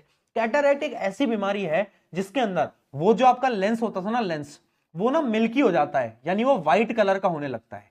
पहले आपका लेंस कैसा था? ट्रांसपेरेंट था, बट कुछ वजह की वजह से, मतलब कुछ रीजंस की वजह से यहां पर ना प्रोटीन डिपॉजिट होने लगता है, तो आपका जो लेंस है ना वो सफेद होने लगता है। अब जब लेंस सफेद होगा तो क्या आपको कुछ दिखेगा? हाँ या ना, हाँ या ना? नहीं दिखेगा ना। अरे भाई लेंस ही ट्रांसपेरेंट नहीं है तो लाइट कैसे जाएगी? तो जब आपका लेंस मिल्की होने लगता है ना, उस कंडीशन को हम बोलते हैं कैटरेक्ट, या फिर हिंदी में मोतियाबिंद। बेसिकली ये जब आप ओल्ड लोगों में ही होता है ना, मेनली ओल्ड लोगों में ही होता है। और इसका आजकल तो सोल्यूशन है कि इसका एक ऑपरेशन होता है पूरा का पूरा, तो वो उस ऑपरेशन यानी सर्जरी की मदद से ये ठीक हो सकता है, कैटरेक्ट। ठीक है, डन। इस प्रकार की आंखें हो जाती हैं, देखो सफेद आंखें हो जाती हैं उसमें। ये देखो, ये ऐसी खतरनाक। तुम सोचो तुम रात को जगे और तुम्हें आज ऐसी आंखें देखने को मिले। हाँ, रात को आज तो मैं डराऊंगा बेटा। आज सारे बच्चे मम्मी पापा के पास सोएंगे। ये जो लोग हैं ना जो अलग अलग कमरों में सोते हैं, ये भी कल मम्मी पापा के साथ सोएंगे। मम्मी पापा, हमें आपके साथ ही सोना था, प्लीज हमें सोने दो। ठीक है, चलो यहां तक की क्या चीज हमें समझ आ गई है? जल्दी बताओ, क्या हमें यहां तक चीज सारी क्लियर है?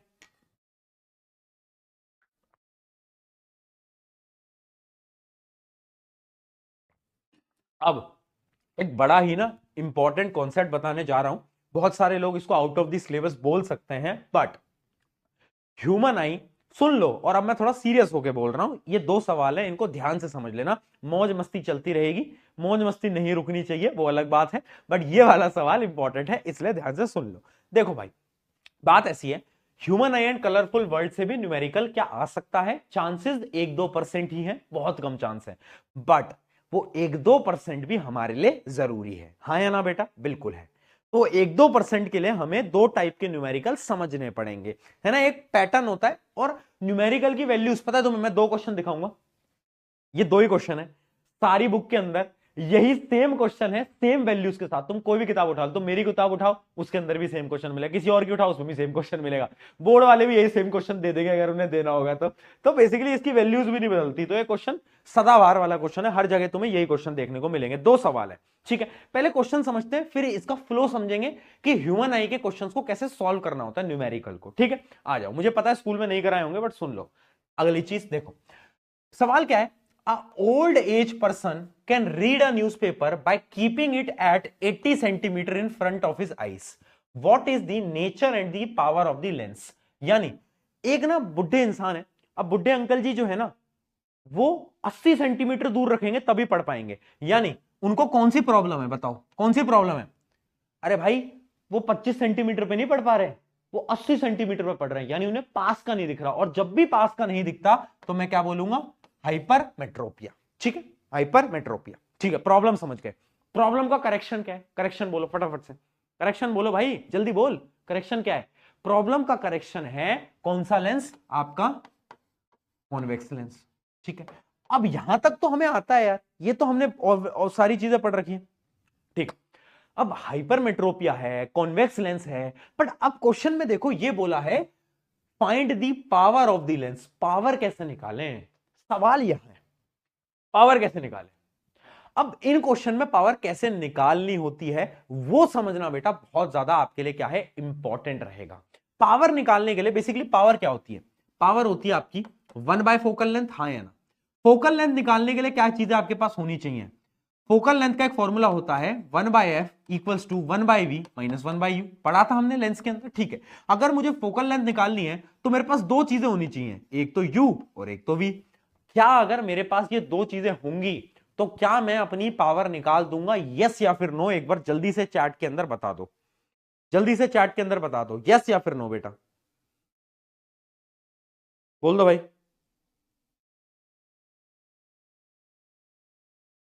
बहुत बढ़िया, बहुत बढ़िया बेटा, बहुत बढ़िया, एकदम सही, एकदम सही, एकदम सही, यस आ गया। अब देखो, अब देखो करना क्या है। अब देखना बेटा करना क्या है, बहुत इंपॉर्टेंट स्टेप बताने जा रहा हूं, सुन लो, सुन लो। अरे मेरी जान रुक तो जाया करो, तुम कभी तो रुक जाया करो। देखो अब सबसे इंपॉर्टेंट स्टेप क्या है? u और v मुझे चाहिए ही चाहिए, u और v मुझे चाहिए ना बेटा। u और v अब कहां से आएगा? देखो, मेरी आंखों की हेल्दी कंडीशन के अंदर मेरी अगर आंखें सही होती तो मेरा नियर पॉइंट क्या होता? बताओ भाई, हेल्दी आइज के अंदर नियर पॉइंट क्या होता? जल्दी बोलो, जल्दी बोलो। हेल्दी आइज के अंदर जो मेरा नियर पॉइंट होता वो होता 25 सेंटीमीटर। हाँ या ना? हाँ या ना? ठीक। अब यहां पर एक ट्रिक तुम यूटिलाइज करो। ट्रिक क्या है कि हमेशा हमेशा देखना, यहां पर मैं लिख रहा हूं बेटा, ट्रिक क्या है? ट्रिक सुन लो कि हमेशा u की वैल्यू वो होनी चाहिए जो कि हेल्दी आइस की कंडीशन है, हेल्दी आइस, और v वो होना चाहिए जो कि तुम्हें क्वेश्चन में गिवन है। मायोपिया और हाइपरमेट्रोपिया दोनों के लिए बता रहा हूं, अभी मायोपिया का क्वेश्चन भी कराऊंगा, टेंशन नहीं लेनी। ट्रिक क्या है, u की वैल्यू वो होनी चाहिए जो कि हेल्दी आइस की कंडीशन है, और v वो होना चाहिए जो कि गिवन है। गिवन क्या है मुझे, सबसे पहले मैं v लिख लेता हूं। गिवन है मुझे 80 सेंटीमीटर, ठीक है भाई, 80 सेंटीमीटर मुझे गिवन है। और हेल्दी आइस की कंडीशन क्या होती है हाइपरमेट्रोपिया के केस में? हाइपरमेट्रोपिया में मुझे पास की चीज नहीं दिख रही, हेल्दी आइस की कंडीशन में मेरी जो हेल्दी आइस की कंडीशन में कितना होता है वो डिस्टेंस, 25 सेंटीमीटर, 25 सेंटीमीटर। ये तो हो गया स्टेप 1। अब ट्रिक का स्टेप 2 ये बोलता है एड नेगेटिव साइन, हर जगह नेगेटिव साइन लगा दो। ये ट्रिक चल रही है बेटा पूरी, यहां पे लगा दो, यहां पे लगा दो, बस। अब सॉल्व कर दो, अब सॉल्व कर दो बेटा, सॉल्व कर दो एक बार। क्या है, 1/v, 1/v minus minus minus minus plus हो जाएगा, है ना। अब इसको सॉल्व कर दो फटाफट से, और फोकल लेंथ की वैल्यू निकाल दो जल्दी, फोकल लेंथ की वैल्यू निकाल दो बेटा, जल्दी निकालना।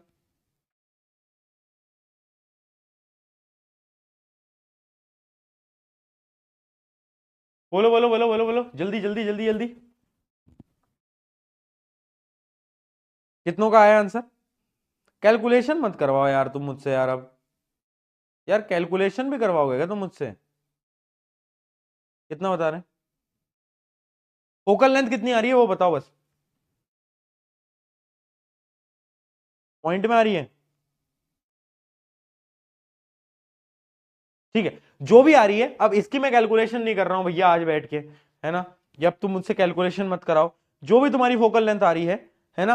अब ये जो फोकल लेंथ तुम्हारी आई है, बच्चे लिख रहे हैं 400/11 आ रहा है, ठीक है। जो भी तुम्हारी आई है बेसिकली 400/11 आया, जो भी आया आपका, है ना, 400/11 बोल रहे हैं बच्चे, तो ये आपकी फोकल लेंथ आ गई है। अब इस फोकल लेंथ से आपको पावर निकालनी है, तो पावर कैसे निकालोगे? पावर होता था 1/f, है ना, 1/f, but 1/f in metres, तो बेसिकली पावर का फॉर्मूला होगा 100/f, और f क्या है? f है आपकी 400/11, यही आ रही है सब बच्चों की, तो 11 ऊपर चला जाएगा, और ये आएगा आपका 11/4, और आपकी जो पावर आएगी वो कितनी आएगी? ये आएगी आपकी 2 करना बेटा, कितनी आ रही है? 2 पॉइंट, बोल दो भाई, हाँ 2.75, ये आ रही है क्या आपकी 2.75 डेप्ट्योर, डेप्ट्योर 2.75 डी आ गया क्या सबका?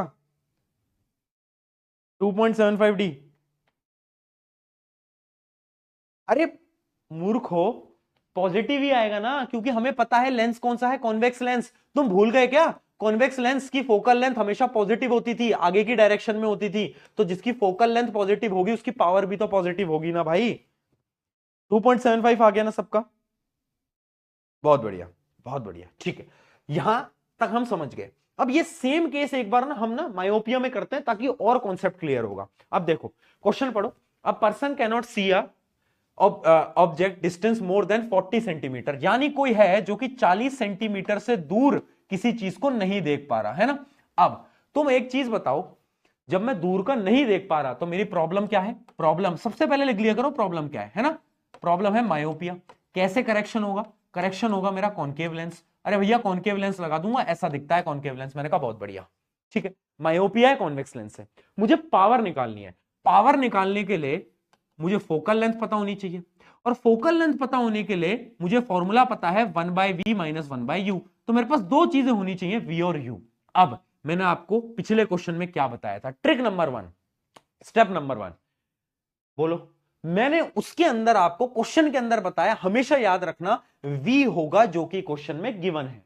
v क्या होगा बेटा? जो कि क्वेश्चन में गिवन है। बहुत बढ़िया, अब देखो v क्या है जो क्वेश्चन में गिवन है। क्वेश्चन में क्या गिवन है? क्वेश्चन में मुझे 40 सेंटीमीटर गिवन है, तो 40 सेंटीमीटर कर दो, ठीक है। अब u क्या होगा? जो कि हेल्दी कंडीशन में होगा।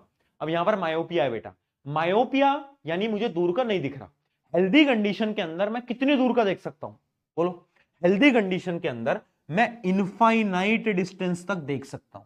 स्टेप नंबर 1, देखो बेटा, v जो गिवन है, u जो हेल्दी कंडीशन में है। मायोपिया में u हमेशा इनफाइनाइट होगा, और हाइपरमेट्रोपिया में u हमेशा 25 सेंटीमीटर होगा, ठीक है। बहुत बढ़िया। अब अब मैं क्या करूंगा, दोनों जगह माइनस लगा दूंगा, फटाफट से माइनस लगा दो बेटा, माइनस लगा दो। स्टेप 2 था कि दोनों जगह माइनस लगा दो। अब इसको सॉल्व कर दो, आ जाओ भाई, अब इसको सॉल्व कर दो फटाफट से, है ना। 1/v यानी माइनस का 1/40, माइनस का 1/40, 1/v माइनस 1/u यानी माइनस माइनस प्लस हो जाएगा। और 1/इनफाइनाइट की वैल्यू हमेशा जीरो होती है बेटा, याद रखना, 1/इनफाइनाइट की वैल्यू जीरो होती है। तो जो फोकल लेंथ की वैल्यू आ गई वो आ गई माइनस 1/40, यानी फोकल लेंथ है आपकी माइनस 40 सेंटीमीटर। यही है सबकी फोकल लेंथ, ठीक है बेटा। अब पावर निकाल दो, पावर होगा आपका 1/f, बट क्योंकि ये सेंटीमीटर में है तो याद रखना 100 बाय कितनी है फोकल लेंथ, माइनस का 40। तो आपका आंसर आ जाएगा माइनस का 10/4, जो कि होता है माइनस का कितना होता है बेटा, ये 2 पॉइंट कितना होता है, 2.5, माइनस का 2.5 डायोप्टियर। बताओ भाई किस किस का माइनस का 2.5 डायोप्टियर आया, जल्दी बता दो। क्या सबका यही आया? और माइनस साइन का मतलब है कि लेंस कौन सा है, कॉनकेव लेंस है, वो तो हमें पता ही है।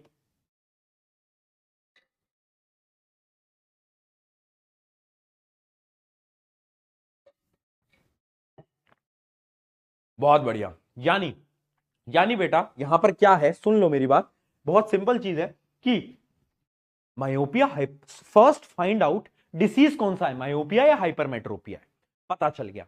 पावर निकालने के लिए हमें क्या करना है, यू की वैल्यू हेल्दी केस, वी की वैल्यू जो कि क्वेश्चन में गिवन है। Step 2 minus minus, tata bye bye goodbye, answer निकाल दोगे। तो ये न्यूमेरिकल ना पेपर में कम चांसेस हैं बेटा पूछे जाने की, बट अगर आ गया ना, मैं सच बता रहा हूं, तुम्हारी क्लास के अंदर, तुम्हारी स्कूल की, अभय बैच वाले तो सब कर ही लेंगे, आरंभ वालों को भी बताया था, बट तुम्हारे पूरे स्कूल के अंदर ना नहीं कर पाएंगे बच्चे, और तुम करके बाहर निकलोगे, और तुम्हारे साइंस में 100 में से 100 आ रहे होंगे, मतलब 80 में से 80 आ रहे होंगे।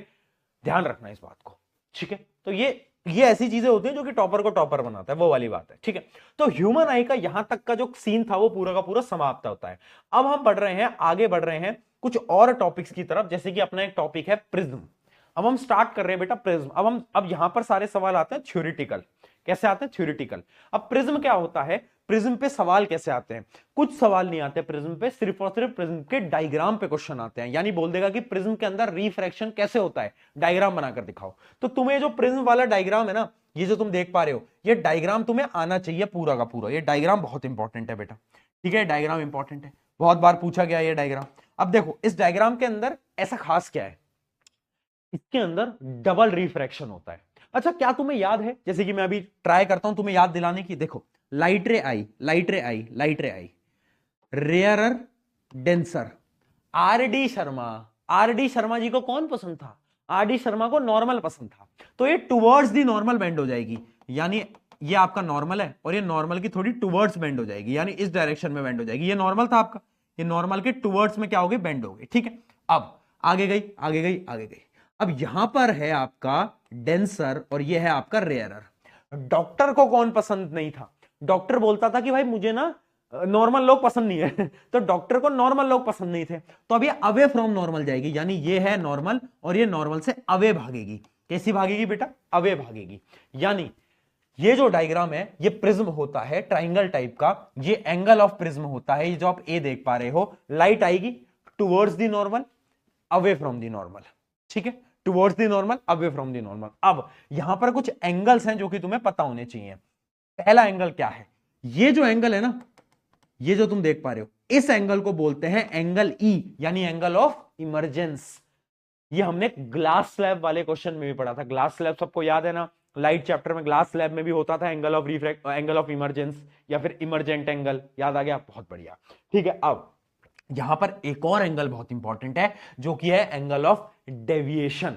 एंगल ऑफ डेविएशन ये बताता है कि अगर प्रिज्म सामने नहीं आता तो लाइट रे किस पाथ में जाती।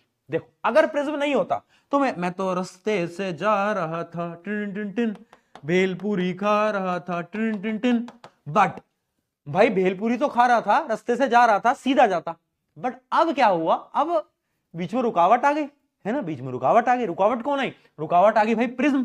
तो अब प्रिज्म आया तो प्रिज्म ने लाइट रे को यहां भेज दिया, जबकि बेचारी लाइट रे तो यहां जा रही थी, है ना, है ना। तुम अपने स्कूल जा रहे थे बट तुम्हारे दोस्त ने बोला अरे कोई बात नहीं, स्कूल तो जाते रहते, थोड़ा सा गेम खेलने चलते हैं, तो उसने तुम्हारी डायरेक्शन भटका दी। अब कितनी डायरेक्शन भटकी, तो देखो इसको मैं ऐसे पीछे ट्रेस करूंगा, यहां पर जाकर एक एंगल बनाएंगे ये, और इस एंगल को बोलते हैं एंगल डी, यानी एंगल ऑफ डेविएशन। क्या बोलते हैं बेटा? Angle of deviation. यानी आपकी लाइट रे सीधी जा रही थी, बट क्योंकि प्रिज्म आया तो प्रिज्म की वजह से वो लाइट ऐसे बेंड कर गई, और ये जो एंगल बना, इस एंगल को हम बोलते हैं एंगल ऑफ डेविएशन। तो ये जो डायग्राम है, इसकी जो लेबलिंग है, ये लेबलिंग आपको आनी चाहिए बेटा। लेवल डायग्राम पे सवाल आते हैं डायरेक्टली, ठीक है? लेवल डायग्राम पे सवाल आते हैं और एंगल ऑफ डेविएशन की डेफिनेशन पे सवाल आते हैं। तो एंगल ऑफ डेविएशन की डेफिनेशन देख लो फटाफट से। एंगल ऑफ डेविएशन क्या है? It is the angle between the direction of the incident ray and direction of the emergent रे। यानी इंसिडेंट रे तो सीधी जा रही थी, बट क्योंकि रास्ते से जा रहे थे, भेलपुरी खा रहे थे, बट बीच में तो कोई और आ गया ना, तो अब इमर्जेंट रे बन गई। तो इंसिडेंट रे और इमर्जेंट रे के बीच का जो एंगल है वो क्या कहलाएगा? वो कहलाएगा आपका एंगल ऑफ डेविएशन। बहुत बढ़िया बेटा, ये समझ आ गया। प्रिज्म का कॉन्सेप्ट इतना ही है जो कि आपके पेपर के अंदर पूछा जाता है। अब आ जाते हैं अगले कॉन्सेप्ट की तरफ, जो कि है डिस्पर्जन ऑफ व्हाइट लाइट। देखो बेटा, ये जो कलरफुल वर्ल्ड वाला टॉपिक है ना ह्यूमन आई के अंदर, ये उतना इंपॉर्टेंट नहीं है। अगर मैं आपको सच्ची वाली बात बताऊं, ह्यूमन आई से सवाल आते हैं, डिफेक्ट से सवाल आते हैं, ह्यूमन आई के डायग्राम से सवाल आते हैं, कलरफुल वर्ल्ड से सवाल आते हैं, बहुत कम चांसेस होती हैं। आएंगे तो छोटे मोटे सवाल आएंगे, है ना, बट फिर भी क्योंकि भाई अब देख लो यार, भाई पढ़ना तो हमें सभी होता है, तो इसलिए पढ़ना तो है ही। देखो अब टॉपिक है आपका डिस्पर्जन।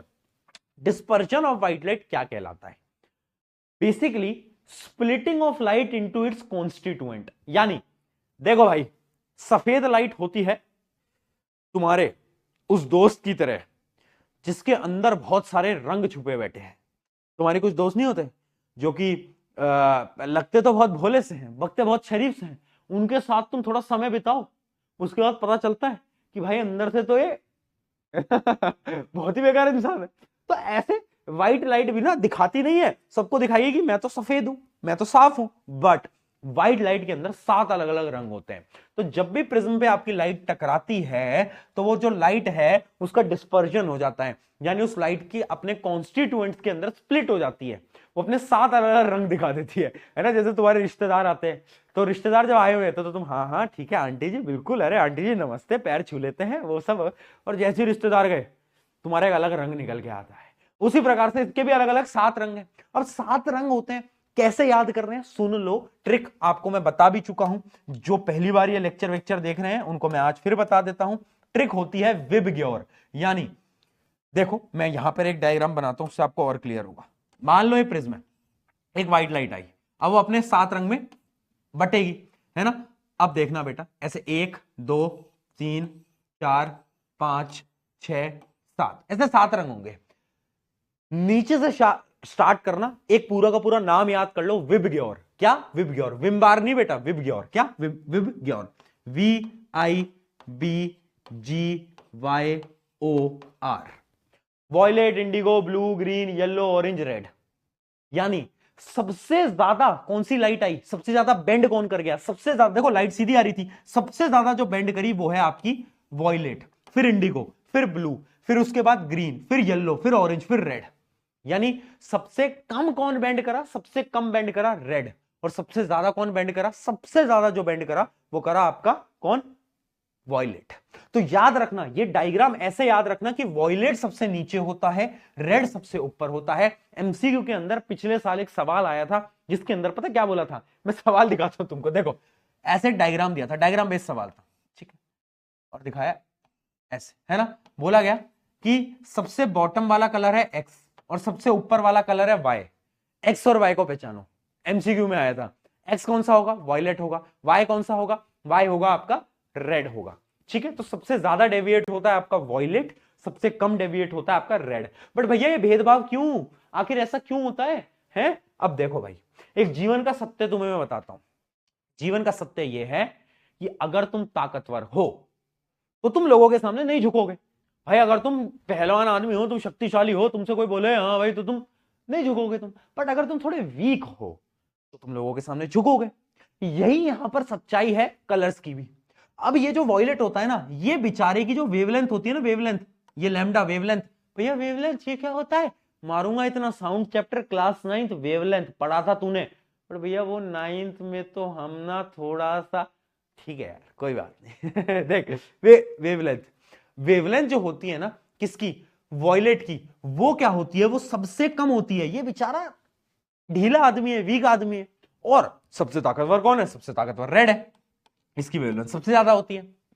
जैसे लाइफ में है कि भाई जो थोड़ा वीक होगा वो झुकेगा, तो सिमिलरली जो सबसे वीक वेवलेंथ वाला है वो झुकता है, बट जो सबसे ज्यादा वेवलेंथ वाला है वो नहीं झुकता है। पुष्पा है वो झुकेगा नहीं। पुष्पा है रेड, है ना, कहते झुकेगा नहीं भाई, अपन नहीं झुकेगा, नहीं झुकेगा। तो मतलब ये बेंड कम होता है, ये बेंड ज्यादा होता है। रीजन क्या है बेटा, रीजन है, याद रखना, रीजन होता है इनकी वेवलेंथ। वेवलेंथ रेड की सबसे ज्यादा, वॉयलेट की सबसे कम, ठीक है। और ये जो 7 रंग का पूरा बंडल होता है ना, इस बंडल को हम बोलते हैं स्पेक्ट्रम। क्या बोलते हैं बेटा, स्पेक्ट्रम। स्पेक्ट्रम क्या है, ये जो 7 रंग का जो बंडल तुम देख पा रहे हो, इस बंडल को हम बोलते हैं स्पेक्ट्रम। डन बेटा, हाँ जी बिल्कुल बिल्कुल। तो ये कुछ इंपॉर्टेंट चीजें थी, आई होप ये समझ में आया होगा। अब अगला एक कॉन्सेप्ट आता है आपका, देखो हमारी आंखें जो हैं कौन कौन सी लाइट देख पाती हैं। पता है बहुत सारी रेज हैं जो कि हम देख ही नहीं पाते, हम सिर्फ विजिबल रेज को देख पाते हैं, जैसे कि हम बहुत सारे रंग देख पाते हैं, वो जो होती है ना वो विजिबल रेज होती है। बाकी ऐसी बहुत सारी रेज हैं, जैसे कि माइक्रोवेव है ना, वो भी तो एक प्रकार की रे है। ऐसी बहुत सारी क्या होती हैं, अलग अलग रेज होती हैं, यूवी रेज होती हैं, एक्सरे होती हैं, गामा रेज होती हैं, इंफ्रारेड होती हैं, रेडियो वेव्स होती हैं। इन सारी वेव्स को हम नहीं देख सकते, है ना। एक्सरे मशीन में कभी पैर गया है तुम्हारा तो देखा होगा, वो जो रेज आती है ना उसमें से तुम देख नहीं सकते, वो तुम्हें विजिबल नहीं है। हमें विजिबल होती है सिर्फ और सिर्फ विजिबल रेंज वाले, यानी एक रेंज होती है, और वो रेंज क्या कहलाती है, वो रेंज तुम्हें याद रखनी है, the visible light range is from 400 nanometre to 700 nanometre. सबसे कम होती है वॉयलेट की, सबसे ज्यादा होती है रेड की, ठीक है। तो विजिबल जो लाइट होती है ना, उनकी वेवलेंथ क्या होती है, 400 नैनोमीटर। नैनो का मतलब क्या होता है, वो गाड़ी वाला नैनो नहीं, नैनो मतलब 10⁻⁹ हाँ, 400 नैनोमीटर से 700 नैनोमीटर तक विजिबल रेस की वेवलेंथ होती है। इतनी हम देख सकते हैं, और हम कुछ देख ही नहीं सकते बेटा। तुम वो चलाते हो रिमोट, रिमोट से टीवी का बटन चलाते हो, उनके अंदर भी रेज आती हैं, बट उन रेस को हम देख नहीं सकते, ठीक, उन रेस को हम देख नहीं पाते। ऐसे बहुत सारी रेज होती हैं, रेडियो वेव्स तुम देख नहीं पाते, माइक्रोवेव की रेज होती है, उनको तुम नहीं देख पाते। ये सारी रेज है, बट हम सिर्फ विजिबल रेज को देख पाते हैं, जिनका वेवलेंथ मैं तुम्हें बता चुका हूं। चलिए अब आगे बढ़ जाते हैं, आगे बढ़ जाते हैं। आगे क्या है अपना टॉपिक, अपना टॉपिक है कि ये डिस्पर्जन आखिर हो क्यों रहा है, इसका कॉज क्या है, what is the cause of dispersion, why light is splitting. Light अपने रंग क्यों दिखा रही है, जैसे भैया हम तो अपने रंग तब दिखाते हैं जब रिश्तेदार चले जाते हैं, है ना। हम बात करते हैं मम्मी से, मम्मी आई थी बुआ, पैसे भी नहीं देगी कहीं मुझको, है मतलब हम अपने रंग तब दिखाते हैं। तो ये लाइट क्यों दिखा रही है अपने रंग, तो देखना बेटा, बेसिकली यहां पर आपको समझने की जरूरत है, सारा गेम होता है स्पीड ऑफ लाइट का। देखना अब यहां पर एक बड़ी इंपॉर्टेंट लाइन है, जब भी आपकी लाइट एयर में है, जब भी आपकी लाइट एयर में है तो सब खुश हैं, सब एक साथ हैं, व्हाइट रंग में है। पर जैसे ही ग्लास आता है, ग्लास का रिफ्रैक्टिव इंडेक्स अलग होता है, ग्लास का रिफ्रैक्टिव इंडेक्स अलग होता है। अब ये जो व्हाइट लाइट होती है ना, इसके अंदर बहुत सारे रंग हैं, और जो सारे सारे सबके अलग अलग रंग हैं, सबकी अलग अलग वेवलेंथ है, और सबकी अलग अलग वेवलेंथ की वजह से सब अलग अलग बेंड करने लग जाती हैं। क्या करने लग जाती हैं, सब अलग अलग बेंड करने लग जाती हैं, यानी they travel at different speed and bend at the different angle. होता क्या है, एयर में तो लाइट एक साथ है, सातों भाई हैं, सातों भाई एक साथ हैं, क्योंकि पूरा मीडियम सेम है, रिफ्रैक्टिव इंडेक्स भी नहीं है, 1 ही है रिफ्रैक्टिव इंडेक्स। पर जैसे ही ग्लास आया, रिफ्रैक्टिव इंडेक्स बदल गया। अब जैसे ही रिफ्रैक्टिव इंडेक्स बदला, तो जो सारी लाइट है ना, मान लो रेड लाइट, वॉयलेट लाइट, इन सबकी जो स्पीड होती है वो भी बदलती है। अब जब इन सबकी स्पीड बदलती है, उसकी वजह से क्या होता है, रिफ्रैक्शन होता है, बेंडिंग होती है, और वो भी सबकी अलग अलग एंगल्स पे होती है, ठीक है। ठीक है बेटा, याद रखना, जिसकी जितनी ज्यादा वेवलेंथ वो उतना कम झुकेगा। वो उतना कम झुकना है। ओके जी, थाला फॉर द रीजन, सात भाई सातों तबाही। सात भाई सातों तबाही। ठीक है, चलो, सात भाई का नाम क्या है, विबग्योर, विबग्योर। चलो, अच्छा, एक रिकॉम्बिनेशन का और कॉन्सेप्ट होता है, है ना, कि भाई लाइट्स रिकंबाइन भी कर सकती हैं क्या? बिल्कुल कर सकती हैं। देखो अगर हम क्या करें, एक प्रिज्म के आगे एक उल्टा प्रिज्म लगा दें, एक प्रिज्म के आगे एक उल्टा प्रिज्म लगा दें, तो देखो लाइट क्या हुई, यहां पर डिस्पर्जन हुआ, डिस्पर्जन हुआ, अब वापस से रिकॉम्बिनेशन हो जाएगा और व्हाइट लाइट वापस से आ जाएगी। तो रिकॉम्बिनेशन कैसे हो सकता है, उसका एक बार डायग्राम पूछा गया था, इस वजह से टॉपिक लेकर आया हूं। ये जो डायग्राम है ये पूछा गया था एक बार कि रिकॉम्बिनेशन ऑफ लाइट का डायग्राम बना के दिखाओ। कुछ नहीं करना होता, सीधा प्रिज्म उल्टा प्रिज्म, बस बस, है ना, लाइट गई, डिस्पर्स हुई, वापस से कंबाइन कर गई। ये क्या होता है? ये होता है आपका रिकॉम्बिनेशन। डन। और ये न्यूटन पावर ने दिया था ये आपका कि रिकॉम्बिनेशन ऑफ लाइट होती है। चलो भाई, एक मिनट भाई, पानी पी लेने दो।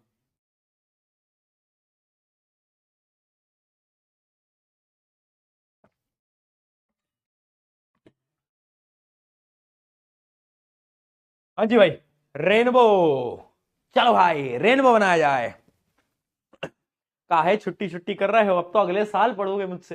अगले साल भैया, अगले साल पढ़ोगे तुम मुझसे यार, थोड़ा तो दुख। अगले साल पढ़ने वाले हो, अब तुम 2025 में पढ़ोगे तुम मुझसे, है ना, 2025 में पढ़ने वाले हो भाई। अब तो सीरियस हो जाओ, 2025 भी आ गया। पिछले साल भी तुमने सोचा था कुछ करेंगे कुछ करेंगे, कुछ करा इस साल नहीं करा ना, तो अगले साल करना। देख भाई, वैसे मजाक से हटके, on the serious note, on the serious note, हर वक्त हमारे पास दो ही ऑप्शन होते हैं। या तो 2025 में जितने भी वो जो पुराने काम किए हैं ना, वो जो गलत काम किए हैं, उनका रिग्रेट का बोझ लेकर तुम रोते रहो, या फिर एक दूसरा ऑप्शन ये रहेगा कि उन सारे रिग्रेट को भूल जाओ, एक नई शुरुआत करो और इस जिंदगी के अंदर जीत कर दिखाओ, खुद जीत कर दिखाओ, अपनी मेहनत से जीत कर दिखाओ। दो ही ऑप्शन है, कौन सा ऑप्शन चूज करना है तुम देख लो।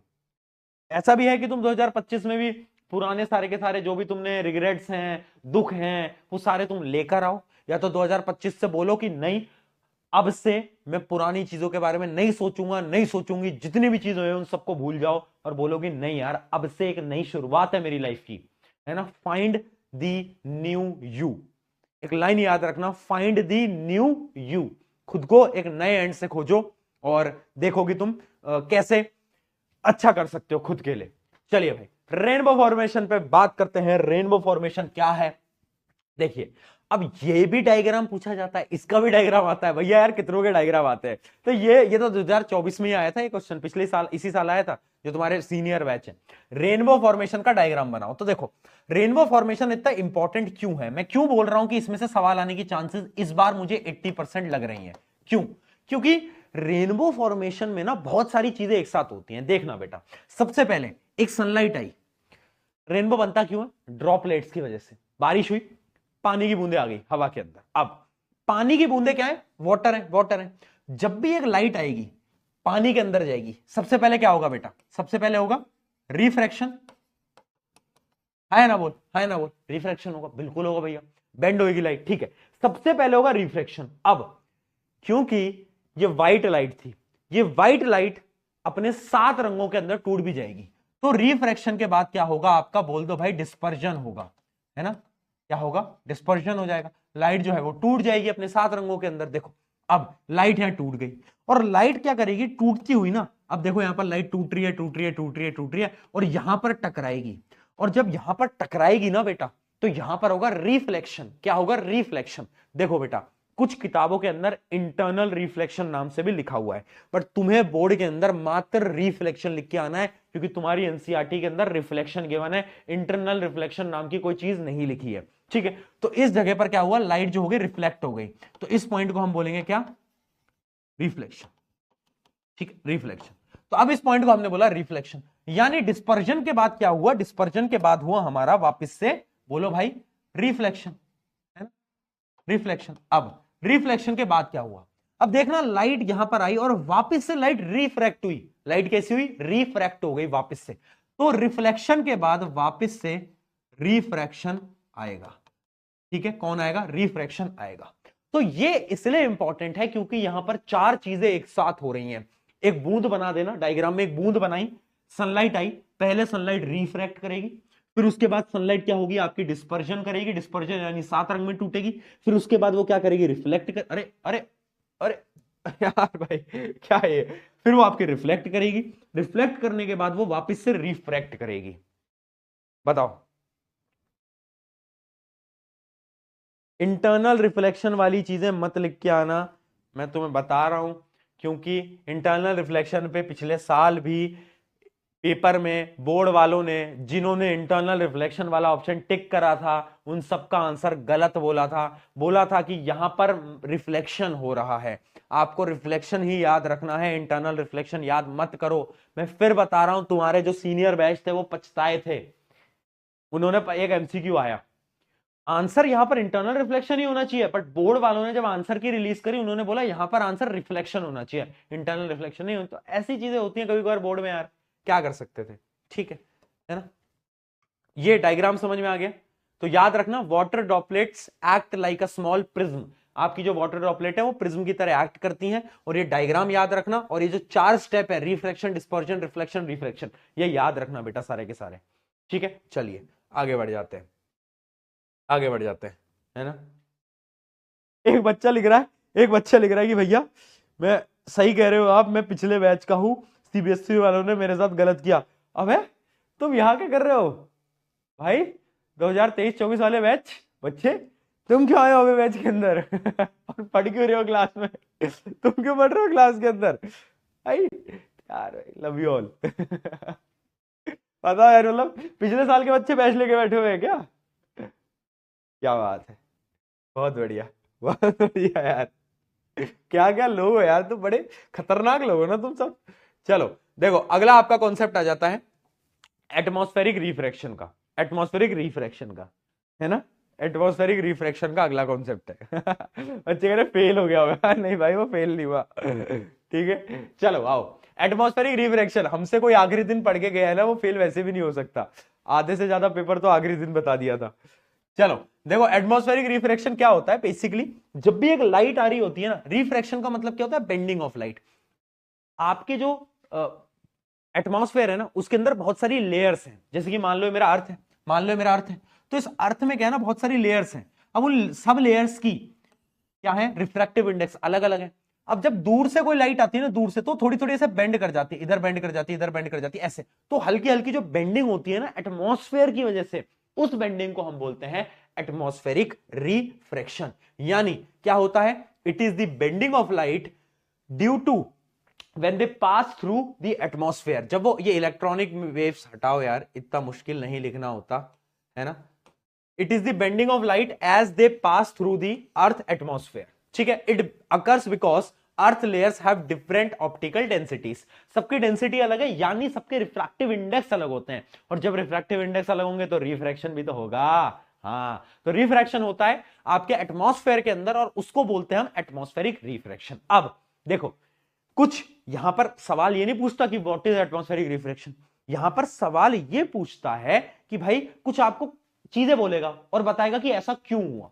जैसे कि आपको एक क्वेश्चन में देता हूं, मैं आपको दिखा भी देता हूं, जैसे कि एक क्वेश्चन आता है बार बार सवाल कि twinkling of star, twinkle twinkle little star, गलत लाइन है, ट्विंकल ट्विंकल लिटिल स्टार, अरे स्टार लिटिल नहीं है, अगर स्टार लिटिल होता ना तो भैया वो कभी भी एटमॉस्फेरिक रिफ्रैक्शन नहीं करता, स्टार बहुत बड़ा है पृथ्वी से भी ज्यादा बड़ा है, इस वजह से उसकी लाइट आ पाती है इतनी दूर तक, ठीक है। तो लाइट क्यों ट्विंकल कर, स्टार क्यों ट्विंकल करता है, बिकॉज देखना बेटा, एक डायग्राम से समझाता हूं, बेसिकली बेसिकली, और पता है तुम्हें, जो तुम स्टार देख रहे हो ना, वो असली स्टार नहीं है, तुम नकली स्टार देखते हो। मतलब देखो, मान लो ये आपका स्टार है, यहां पर आपका स्टार होता है असली में, उसके में से लाइट आती है।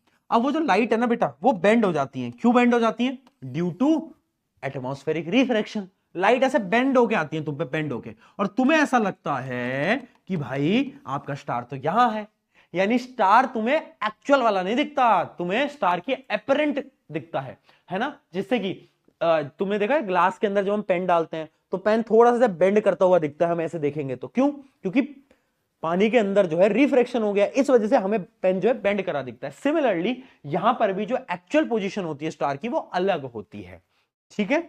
बहुत बढ़िया, बहुत बढ़िया, वाह सर, असली स्टार तो आप हो, वाह जी वाह, क्या बात है, वाह ठीक है, तो असली स्टार हमें नहीं दिखता है ना, असली स्टार हमें चल गया, असली स्टार तो हम देख लेते हैं डेली। वाह क्या बात है, बड़े खतरनाक आदमी हो तो। देखना बेटा, ये हो गया आपका क्या, स्टार हो गया, एक्चुअल स्टार नहीं दिखता। और ट्विंकल क्यों करता है, क्योंकि जब भी एक लाइट रे आती है ना तो एटमॉस्फेयर में रिफ्लेक्ट करती रहती है, तो लाइट थोड़ी सी हिलती रहती है, इस वजह से तुम्हें जो स्टार है ना वो ट्विंकल ट्विंकल करता दिखता है, जबकि एक्चुअली में नहीं करता स्टार, बट क्योंकि वो लाइट कभी इधर मुड़ती है, कभी इधर मुड़ती है, कभी इधर मुड़ती है, कभी इधर मुड़ती है, तो वो जो एटमॉस्फेरिक रिफ्रैक्शन होता है उसकी वजह से क्या होता है, ट्विंकलिंग ऑफ स्टार होता है। देखना बेटा, as the beam of star light keep deviating, जो स्टार लाइट है उनकी जो बीम आ रही है वो डेविएट करती है, क्यों करती है, due to atmospheric refraction, hence the amount of light entering our eyes fluctuates, हमारी जो आंखों में जो हमें रोशनी मिलती है वो थोड़ी फ्लक्चुएट करती है, और उसकी वजह से हमें लगता है twinkling effect of the star, twinkling effect of the star. एक एक बार ना ये सारी चीजों को रीड कर लेना बेटा, तुम रीड कर लेना, मेरा काम समझाना है, तुम्हारा काम है एक एक बार इन सारी चीजों को रीड करना, ठीक है। चलो आ जाओ भाई, ये हो गया ट्विंकलिंग ऑफ स्टार। अब यहां पर एक सवाल आता है बार बार कि भाई why do planets do not twinkle, planets तो ट्विंकल ट्विंकल नहीं करते भैया, क्यों नहीं करते बताओ, क्यों नहीं करते, प्लैनेट्स क्यों नहीं कर रहे हैं भाई ट्विंकल, प्लैनेट्स काहे ट्विंकल नहीं कर रहे हैं, प्लैनेट्स काहे ट्विंकल नहीं कर रहे हैं, सोचो प्लैनेट्स क्यों ट्विंकल नहीं करते। हाँ भाई, बिकॉज प्लैनेट्स एक तो नजदीक है, प्लैनेट ज्यादा दूर नहीं है, स्टार बेटा बहुत दूर है। प्लैनेट्स जो है ना, पहली चीज planets are much closer to the earth and are considered a collection of large number of size source of the light, यानी प्लैनेट जो है ना वो दूर नहीं है, स्टार तो बहुत दूर है ना, स्टार तो बहुत दूर है, और प्लैनेट्स के पास अपनी सोर्स ऑफ लाइट भी नहीं होती जो कि स्टार्स के पास होती है। बट इसका मेन रीजन ये है कि प्लैनेट जो है वो पास है, स्टार जो है वो दूर है। ठीक है, एक बच्चा लिखा है क्योंकि उनकी मर्जी, उनकी मर्जी भाई, प्लैनेट नहीं करते ठीक ठीक है, याद रखेंगे। अगला आगे बढ़ते हैं, अब अगली चीज देखते हैं। अगला आ जाता है आपका advance sunrise and delayed sunrise sunset, यानी अगर मैं तुमसे ये बोलूं कि जब तुम सुबह उठते हो, तुम उठते ही नहीं होगे सुबह, तो मैं भी नहीं उठता बट जब सुबह जल्दी उठो कभी, तो तुम सनराइज देखा, सनराइज, तो तुम्हें ना सनराइज दिख जाता है 2 मिनट पहले, बट सूरज एक्चुअल में उगा ही नहीं होता है ये क्या हो गया है? ये क्या हो गया, ये कैसा चमत्कार है। देखो बेटा, एक डायग्राम की मदद से समझते हैं। ये हमारी पृथ्वी है, ठीक है, ये हमारी पृथ्वी है। अब मान लो है ना, मान लो यहां पर अपना चिंटू लाल रहता है, ये हमारा चिंटू लाल रहता है। अब सूरज यहां है, सूरज अभी उगा नहीं है, चिंटू लाल उसे देख नहीं सकता, चिंटू लाल उसे देख नहीं सकता वे बिना हाथ का चिंटू लाल क्यों है ठीक है, तो यहां पर क्या है, ये अपना सूरज है, सूरज भैया आ जाओ। अब देखो सूरज अभी, चिंटू लाल सूरज को नहीं देख सकता क्योंकि इसकी जो लाइट है वो तो सीधी जानी चाहिए, बट होता क्या है, लाइट जो है वो क्या कर जाती है, बेंड कर जाती है ड्यू टू एटमॉस्फेरिक रिफ्रैक्शन, और चिंटू लाल को ऐसा लगता है कि सूरज जो है वो यहां पर आ चुका है, जबकि एक्चुअल में सूरज वहां नहीं होता। ठीक है, तो डिलेड सनराइज मतलब क्या है आपका, सनराइज से पहले आपको सन दिख जाता है 2 मिनट पहले। ये जो गैप है ये जो गैप है इसमें क्या है, इसमें क्या है, 2 मिनट का फर्क होता है, तो तुम्हें 2 मिनट पहले सूरज दिख जाता है भाई, लकी हो तुम 2 मिनट पहले सूरज देख लेते हो। और सेम केस, मान लो सूरज आया और अब सूरज ढलने वाला है, यही चिंटू लाल है, सूरज अब ढल चुका है, बट फिर भी चिंटू लाल को सूरज अब भी दिखेगा, चिंटू लाल को सूरज अब भी दिखेगा, यानी ढलने के 2 मिनट बाद तक भी हम सूरज को देख सकते हैं, सन को हम देख सकते हैं। और इसी कॉन्सेप्ट को हम बोलते हैं क्या, इस कॉन्सेप्ट का नाम है एडवांस सनराइज, सनराइज से 2 मिनट पहले सनराइज देख लिया, डिलेड सनसेट, सनसेट होने के 2 मिनट बाद भी हमने सूरज को देख लिया। ठीक है, क्या चीज समझ में आ गई, मतलब इनका रीजन क्या है, रीजन सबका एक है, क्या है रीजन, एटमॉस्फेरिक रिफ्रैक्शन। वाह जादू चलो यहां तक ये चीज समझ में आ गई है, तो आगे बढ़ा जाए, अगले कॉन्सेप्ट की तरफ बढ़ते हैं। अगला जो आपका कॉन्सेप्ट है वो है आपका स्कैटरिंग ऑफ लाइट, जो कि आपका आखिरी कॉन्सेप्ट है इस चैप्टर का। ठीक है, इसके बाद आपका चैप्टर खत्म हो जाएगा। स्कैटरिंग ऑफ लाइट क्या होती है, बेसिकली ये कॉन्सेप्ट हम 9th में पढ़ चुके हैं ठीक है, स्कैटरिंग ऑफ लाइट क्या होती है कि भाई जब भी एक लाइट आती है, मान लो एक लाइट आई, ठीक है, और लाइट को बहुत सारे छोटे छोटे पार्टिकल दिखे, बहुत सारे छोटे छोटे पार्टिकल दिखे, बहुत सारे छोटे छोटे ऐसे पार्टिकल दिखे, तो उन छोटे छोटे पार्टिकल की वजह से लाइट क्या करती है, फैल जाती है, ऐसे लाइट जो होती है ना फैल जाती है, ऐसे ऐसे ऐसा लाइट फैल जाती है ना, लाइट ऐसे डिस्ट्रीब्यूट कर जाती है। यानी स्कैटरिंग ऑफ लाइट क्या होता है, बेसिकली लाइट क्या हो जाती है, आपकी लाइट फैलने लग जाती है due to small small particles. तो क्या होता है, reflection of light from an object in all direction, देखो हर डायरेक्शन में। तो स्कैटरिंग ऑफ लाइट क्या हो गया, reflection of light from, reflection of light due to a object in all direction, हर डायरेक्शन में जब लाइट आपकी फैलने लग जाएगी तो हम बोलेंगे कि लाइट की स्कैटरिंग हो गई है। क्या हो गया, लाइट की स्कैटरिंग। ये क्यों होती है, due to very fine particles, कुछ छोटे छोटे नन्हे मुन्ने पार्टिकल्स होते हैं जिनकी वजह से आपकी स्कैटरिंग हो रही होती है।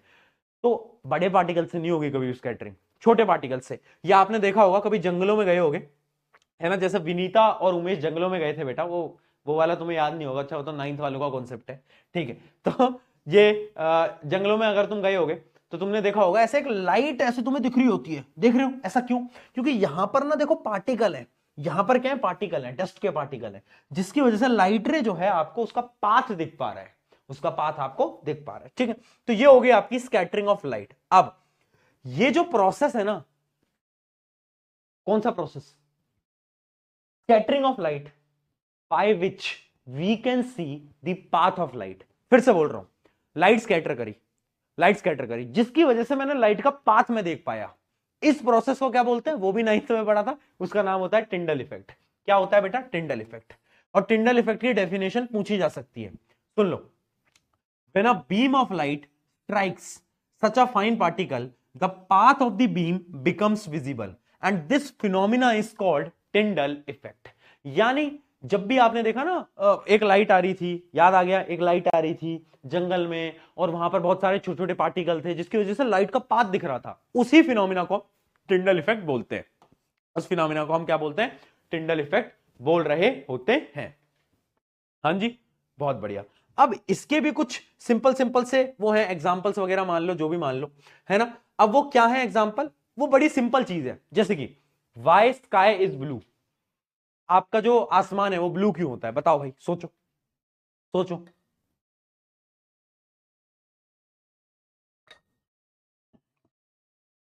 अब पुरानी यादों में जाओ, मैंने एक लाइन बोली थी, जो ज्यादा पावरफुल होता है ना वो झुकता नहीं है, और जो कम पावरफुल होता है वो जल्दी झुक जाता है, हाँ है ना, ठीक। अब मान लो एक लाइट आ रही थी, है ना, सूरज की लाइट आ रही थी, ये हमारा एटमॉस्फेयर था। एटमॉस्फेयर में बहुत सारे क्या होते हैं, छोटे छोटे पार्टिकल होते हैं। अब ये हमारी सूरज की रोशनी आ रही थी। अब ये जो छोटे छोटे पार्टिकल थे ना, इन छोटे छोटे पार्टिकल ने क्या करा, छोटे छोटे पार्टिकल ने लाइट्स को स्कैटर करा, फैलाया। अब कौन सा कलर सबसे पहले भागने लगेगा, जो सबसे कमजोर होता है। सबसे कमजोर कौन होता है, जिसकी वेवलेंथ सबसे कम होती है, यानी violet plus blue plus indigo, है ना, VIBGYOR, VIB, violet indigo blue. ये जो 3 रंग होते हैं ना, बेचारे डरपोक से होते हैं, ये कहते हैं कि भैया हमारी तो वेवलेंथ कम है, हम तो पहले झुक जाएंगे हम। यानी जैसी आपकी रे आती है ना सूरज की, ये यहां पर स्कैटरिंग होगी, स्कैटरिंग होगी, स्कैटरिंग होगी, और क्या होगा, देखना बेटा, यहां पर आपका जो रंग है वो कौन सा रंग आ जाएगा, वो रंग आ जाएगा आपका ब्लू। मतलब यहां पर आप ऐसे ब्लू कलर का आपका स्काई आपको देखने को मिलेगा। क्यों, बिकॉज कौन से कलर पहले स्कैटर करे, जो सबसे कम वेवलेंथ वाले थे, है ना। तो याद रखना, why there is blue sky, because, याद रखना क्या, scattering is inversely proportional to the wavelength. Blue with the shortest wavelength will scatter more. सबसे पहले जो स्कैटर करेगा वो है VIB, यानी वॉयलेट इंडिगो ब्लू, और वो जो कंबाइन कलर है ना इन तीनों का, वो तुम्हें स्काई में देखने को मिलता है। इस वजह से हाँ, बहुत बढ़िया। एक बच्चा लिख रहा है भैया रंग तो उसने बदले थे, आपको क्या बताऊं मैं। कोई बात नहीं दोस्त, कोई बात नहीं, न्यू ईयर में उसको भी भूल जा, आगे बढ़ जा, है ना। चलो भाई, तो स्काई क्यों ब्लू होता है, बिकॉज ब्लू जो होता है उसका वेवलेंथ कम होता है। अगला देखना बेटा, अगला एक और इसका, अगला क्या है आपका, why red is used for danger signal. क्यों हम लाल चीजों को डेंजर सिग्नल बनाते हैं, ऐसा क्यों, सोचो। बिकॉज रेड की जो वेवलेंथ है वो ज्यादा है, तो ज्यादा शक्तिशाली है, तो जल्दी से झुकेगा नहीं, यानी वो जल्दी से स्कैटर नहीं होगा, भागेगा नहीं जल्दी से। तो आपकी लाइटें आ रही है, आ रही है, आ रही है, आ रही है, आ रही है ना, तो दूर से ही लाल रंग तुम्हें आराम से दिख जाता है। कहीं पर भी रात में भी देखोगे ना तो लाल रंग चमकता है। क्यों लाल रंग दिखता है, क्यों, क्योंकि लाल रंग जो होता है उसकी वेवलेंथ ज्यादा होती है और वो इजीली स्कैटर नहीं करता, ठीक है, ड्यू टू वेवलेंथ। बहुत बढ़िया, है ना। तो स्कैटर नहीं करता। तो red light scatter the least due to the longest wavelength, इसकी वजह से हम उसे यूज करते हैं ताकि हम सिग्नल्स को देख पाए, है ना, हम सिग्नल्स को क्या कर पाए, देख पाए।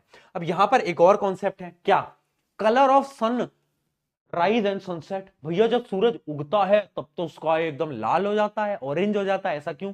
और जब सूरज ढलता है तब भी लाल और ऑरेंज हो जाता है, ऐसा क्यों? ये भी ना एक डायग्राम की मदद से आपको समझाता हूं। देखो, आपकी पृथ्वी है इस प्रकार से, यहां पर अपना वही चिंटू लाल जी खड़े हैं, है ना, अपने चिंटू लाल जी खड़े। अब देखना बेटा, अब यहां पर समझने की कोशिश करना, जब सूरज उग रहा होता है ना, थोड़ी सी ज्योग्राफी पढ़ते हैं, है ना, थोड़ी सी ज्योग्राफी पढ़ते हैं। ये आपका क्या होता है, ये आपका होता है होरिजन। क्या होता है, होरिजन। देखो, जब आपका सूरज उग रहा होता है ना, तब वो यहां से उगता है, नीचे से ऐसे ऊपर यहां उग रहा होता है, तो उसको ना बहुत लंबा डिस्टेंस ट्रेवल करना पड़ता है, लाइट्स को बहुत लंबा डिस्टेंस ट्रेवल करना पड़ता है, ठीक है।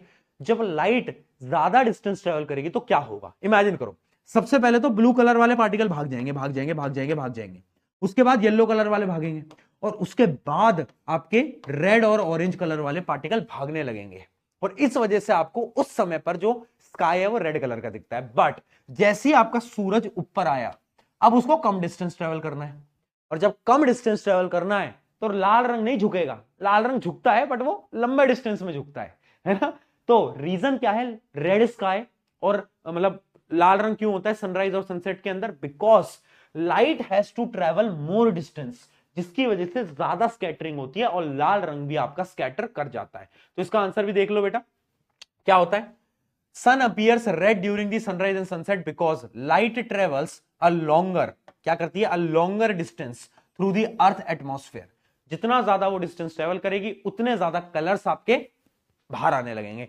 सेम चीज होती है तुम्हारे साथ, जैसे तुम्हारा एक दोस्त है, तुम्हारे साथ एक दिन बिताएगा, ठीक है, 2 दिन बिताओगे तुम उसके साथ खुलोगे, 4 दिन, 5 दिन, 1 महीने बाद तो फिर तुम उनके साथ है ना, मतलब तुम पूरे ओपन अप हो जाते हो उसके साथ। तो ऐसे ही होता है, जितना लंबा डिस्टेंस होगा आपके रंग भी सारे के सारे बाहर आने लगेंगे।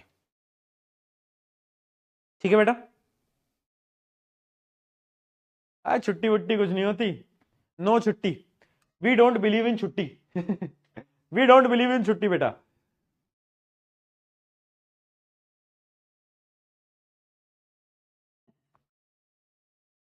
चलिए, एकदम क्लियर हो गया है भैया, व्लॉग डाल दो नया व्लॉग भी डालेंगे बेटा, है ना। तो ये आपके क्या थे, ये सारे कॉन्सेप्ट्स थे, याद रखना। इसके अंदर हमने अभी तक क्या क्या पढ़ा, ह्यूमन आई वाला पोर्शन तुम्हारा क्लियर रहना चाहिए, उसके बाद प्रिज्म वगैरह भी बेसिक है। हमारा जो मेन पोर्शन है वो है रेनबो, रेनबो फॉर्मेशन याद रखना, डायग्राम याद रखना। बाकी क्या है, अगला आपका कॉन्सेप्ट है लाइट का, क्या, लाइट स्कैटर कैसे करती है, लाइट फैलती कैसे है, लाइट कैसे अपनी स्कैटर करेगी। तो याद रखना, स्कैटरिंग ऑफ लाइट जो होती है और लाइट का जब पाथ विजिबल होता है उस फिनोमिना को हम बोलते हैं टिंडल इफेक्ट। और स्कैटरिंग के कुछ सवाल होते हैं कि आपका स्काई लाल क्यों, स्काई आपका सनराइज पे लाल क्यों दिखता है, ड्यू टू स्कैटरिंग, है ना। ब्लू क्यों दिखता है, ड्यू टू स्कैटरिंग, क्योंकि जो ब्लू कलर है वो पहले स्कैटर कर जाता है। ठीक है, चलो, बहुत बढ़िया। पहला सवाल, danger signal are installed at the top of the tall building are red in colour, क्यों होते हैं भाई, क्यों? क्योंकि जो लाल रंग होता है वो फैलता नहीं है ना, is scatter the least in smoke और दी फॉग। यानी चाहे फॉग, जैसे अभी सर्दियों का सीजन है ना, तो सर्दियों में धुंध हो जाती है, उसको हम फॉग बोलते हैं, तो धुंध में आप लाल रंग देख सकते हो, स्कैटर नहीं करता, इस वजह से हम डेंजर सिग्नल हमेशा लाल रंग का बनाते हैं। बहुत बढ़िया। अगला सवाल, which part of human I controls the amount of light entering. देखो यहां पर बच्चे फंसेंगे, ओहो, यहां पर तो ऑप्शन ही बड़े सिंपल है, ऑप्शन ही सिंपल है यार भैया, इतना simple option, iris, iris control करता है प्यूपिल के साइज को। अगला देखते हैं, near and far point of the young person normal eyes respectively are. Near point होता है हमारा 25 सेंटीमीटर और फार पॉइंट होता है हमारा क्या बेटा, इनफाइनाइट। बड़ा सिंपल है, पोल दूंगा तो बेटा टाइम वेस्ट होगा अभी ना, अभी अपने वैसे अपन लेट हो गए हैं काफी, तुम्हें भी सोने जाना होगा, है ना, तुम्हारे भी कल स्कूल वूल तो नहीं है ना, मंडे है पर स्कूल हो भी सकता है। Having two eyes gives a person, मैं 2 आंखें क्यों है मेरी, क्यों, उससे क्या होता है, उससे मैं क्या कर सकता हूं, वाइडर फील्ड ऑफ व्यू देख सकता हूं, ज्यादा दूर तक का देख सकता हूं, है ना, वाइडर फील्ड ऑफ व्यू। अगला, a person gets out, a person gets out in a sunlight from a dark room, how does his pupil regulates and control the light entering the eye. देखो बेटा, मैं सूरज में बैठा हुआ था, अब अचानक से मैं अंधेरे के कमरे में आ गया। क्या बोल रहा है, पहले आपका क्या था, gets out in the sunlight. अच्छा, मैं पहले अंधेरे कमरे में था और मैं अचानक से सनलाइट में आ गया, तो मेरा प्यूपिल कैसे वर्क करेगा। देखना, पहले जब मैं अंधेरे कमरे में था ना, तो मेरा प्यूपिल बड़ा था, ओपन था, क्योंकि उसे लाइट चाहिए थी। पर जैसे ही मैं सनलाइट में गया, आइरिस को पता चल गया कि भाई रोशनी आ गई है, तो वो मेरे प्यूपिल को एकदम छोटा कर देगा, एकदम कम कर देगा, है ना। तो प्यूपिल का साइज क्या होगा, कम हो जाएगा। कौन करेगा प्यूपिल का साइज, कौन कम करेगा, वो करेगा आपका, याद रखना कौन, अरे बोल दो भाई, हाँ बहुत बढ़िया, आइरिस करेगा। क्या ऑप्शन है इसका, अच्छा ऑप्शन वाला क्वेश्चन था क्या। The size of the प्यूपिल will decrease, है ना, क्या करेगा, size of the प्यूपिल will decrease. कहां पर है डिक्रीज का ऑप्शन का है, ये ए होगा इसका, size of pupil will decrease and less light will enter the eye. अगला question, blue colour sky is due to. क्यों होता है ब्लू कलर, क्योंकि आपकी जो स्कैटरिंग होती है वो ब्लू लाइट की पहले हो जाती है, तो इसका आंसर होगा स्कैटरिंग बेटा, क्या होगी, स्कैटरिंग, स्कैटरिंग ऑफ लाइट। अगला, what is dispersion of white light, state it cause. ये तो मैं आपको बता ही चुका हूं, डिस्पर्जन क्या होता है, 7 रंग के अंदर टूट जाने को हम डिस्पर्जन कहते हैं। रीजन क्या है डिस्पर्जन के, वो भी मैंने आपको बताया था। कॉज क्या है, ये कॉज बेटा समझ लो, अगर पहले नहीं समझ पाए तो, different colour of light travel at different speed, अलग अलग स्पीड पे ट्रेवल करते हैं in the prism, causing them to refract in the different amount. क्योंकि स्पीड सबकी अलग अलग होती है, इस वजह से वो अलग अलग डायरेक्शन में बेंड करते हैं, ठीक है, अलग अलग बेंडिंग उनकी हो रही होती है। ठीक है बेटा, अगला, study the diagram given below and answer the question that follows. Name the defect vision depicted in the diagram stating the part of the I responsible for this condition. देखो इसके अंदर हो क्या रहा है, एक बार इसके अंदर ध्यान से देखो, जो इमेज बन रही है बेटा वो पीछे बन रही है, इमेज पीछे बन रही है। इसको मैं क्या बोलता हूं, मैंने बोला था बेटा डायग्राम सबको याद होने चाहिए। इस डिसीज को मैं क्या बोलता हूं, बताओ भाई फटाफट से बताओ, क्या बोलता हूं इस डिसीज को मैं, हाइपरमेट्रोपिया, हाइपरमेट्रोपिया। इस डिसीज का नाम क्या है, हाइपरमेट्रोपिया। इसको रीजन बता दो फटाफट से, रीजन क्या है। या तो आपकी आईबॉल थोड़ी छोटी रह गई है ना, या तो जो आपका कर्वेचर है ना वो थोड़ा कम रह गया है ना। तो इसमें पूछा क्या था क्वेश्चन के अंदर, देखो ये होता है बोर्ड में आंसर लिखने का तरीका। बोल रहा है नेम द डिफेक्ट, डिफेक्ट का नाम बता दो, है ना, stating the part of the I responsible for this condition. यानी आपको क्या बताने हैं, इसके causes, list the 2 causes, 2 causes आपको इसके बताने हैं। तो इस प्रकार से आपको पूरा का पूरा एक्सप्लेन करना है कि डिफेक्ट क्या है। अरे डिफेक्ट क्या लिख दिया, हाइपरमेट्रोपिया है ना, हाइपरमेट्रोपिया भाई, ये क्या लिख दिया, यहां पे आंसर गलत है, ये गलत है बेटा, इस आंसर को काट दो। मायोपिया नहीं, हाइपरमेट्रोपिया, यहां पर गलत लिख दिया, ठीक है। प्रेस बायोपिया कहां है, प्रेस बायोपिया नहीं, पीछे बन रहा है ना बेटा, पीछे बन रहा है। पीछे बनता किसमें, इमेज, इमेज पीछे का बनती है, इमेज पीछे बनती है आपकी हाइपरमेट्रोपिया में। फिर हम एक लेंस लगाते हैं, कौन सा लेंस लगाते हैं, कॉन्वेक्स लेंस लगाते हैं। बहुत बढ़िया, अगला सवाल, define the term power of accommodation of human eye. क्या होती है power of accommodation, ability to change the focal length of the lens, उस एबिलिटी को हम कहते हैं power of accommodation. Write the name and the part of the eye which plays major role in the process of accommodation. कौन करता है, ciliary muscle करते हैं। कैसे करते हैं, देखना बेटा, जब भी हमें कुछ पास की चीज देखनी होती है, जब भी मुझे कुछ पास की चीज देखनी होती है, तो क्या होगा, मेरा लेंस कैसा हो जाएगा बेटा बताओ।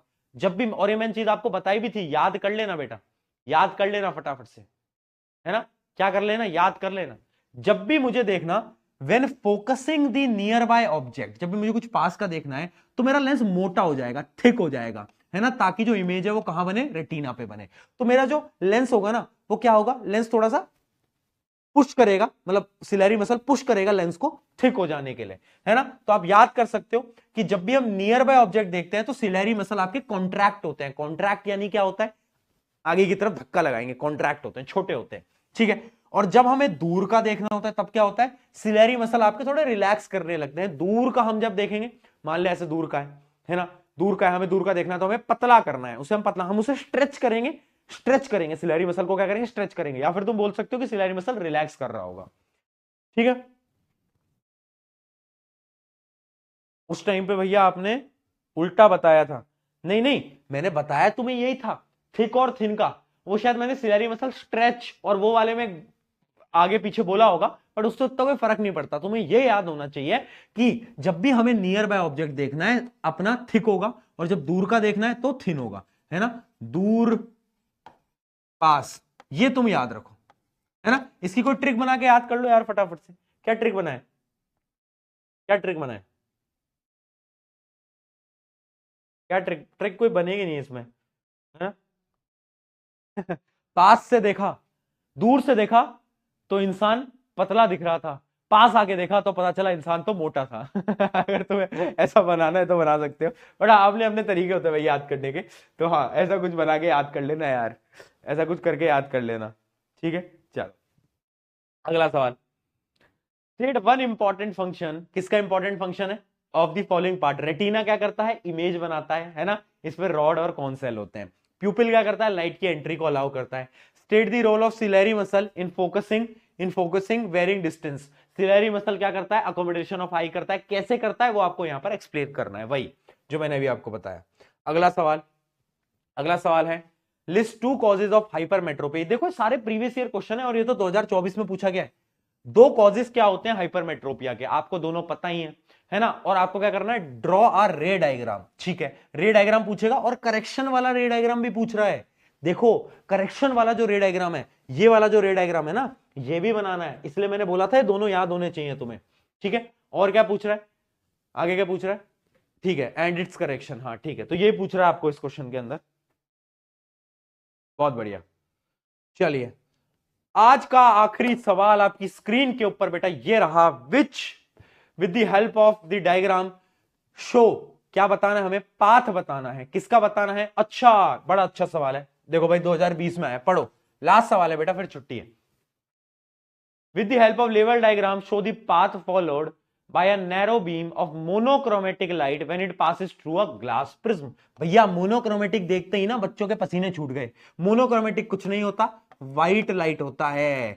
तो मोनोक्रोमेटिक देखते ही डरना नहीं होता, घबराना नहीं होता। आपको वही डायग्राम बनाना था कि व्हाइट लाइट जब अंदर जाती है तो 7 रंग के अंदर क्या हो जाती है, डिस्पर्ज हो जाती है, ठीक है। अगला, what would happen if the beam is replaced by the, अच्छा नहीं नहीं नहीं, मोनोक्रोमेटिक की बात करिए, सुनो एक एक एक एक डिफरेंस समझ लो और ये याद भी कर लेना, तुम एक चीज याद कर लेना, सुनो। मोनोक्रोमेटिक, मोनोक्रोमेटिक यानी यानी होती तो व्हाइट लाइट ही है, होती व्हाइट लाइट ही है, बट मोनो यानी सिंगल, जैसे तुम वैसे मोनोक्रोमेटिक सिंगल, है ना, सिंगल। रात को दिमाग कहां चल रहा है। हाँ मोनोक्रोमेटिक यानी सिंगल, ठीक है। सुन लो, अब सुन लो, फोकस से सुन लो बेटा, पढ़ लो यार थोड़ी देर, तुम बार बार छुट्टी छुट्टी लिखते हो ना, मैं और तुम्हारे चक्कर में डिस्ट्रैक्टेड हो जाऊंगा, है ना। तो सुन लो, मोनोक्रोमेटिक यानी मोनो यानी सिंगल, क्रोमेटिक एक लाइट है, होती है व्हाइट लाइट है, बट ये सिंगल कलर की होती है, यानी इसके कोई रंग नहीं है, रूप नहीं है। ये तुम्हारा सच्चा मित्र है जो कि एक ही होता है, उसके अंदर कोई डिफरेंट पर्सनालिटीज नहीं होती। सिमिलरली मोनोक्रोमेटिक लाइट होती है सिंगल लाइट, अकेली लाइट, उसके अंदर 7 रंग नहीं होंगे। पहले क्वेश्चन के अंदर बोला है कि डायग्राम बनाओ मोनोक्रोमेटिक लाइट का। मोनोक्रोमेटिक लाइट क्या 7 रंगों में टूटेगी, नहीं टूटेगी। तो उसका डायग्राम कैसे बनाओगे, ऐसा बनाओगे कि लाइट आई, रिफ्रैक्ट करी और नीचे आ गई, यही बनाओगे बेटा। बहुत बढ़िया। अब दूसरे सवाल में पूछा है what would happen if the beam is replaced by a narrow beam of white light. अब देखो, अब जब व्हाइट लाइट आ गई है तब क्या होगा, व्हाइट लाइट के आ जाने से अब होगा आपका डिस्पर्जन ऑफ लाइट। अब लाइट आपकी 7 रंग में टूटेगी। तो याद रखना मोनोक्रोमेटिक के अंदर लाइट विल नॉट ब्रेक, अकेली है ना वो, तो मोनो है, सिंगल है बेचारा, उसको कितने रंगों में तोड़ लोगे। बट व्हाइट लाइट जो है उसके अंदर 7 रंग निकल के आएंगे विबग्योर पैटर्न के अंदर। क्या ये बात सबको समझ आ गई है, अगर आ गई है तो एक बार फटाफट से थम्स अप करो।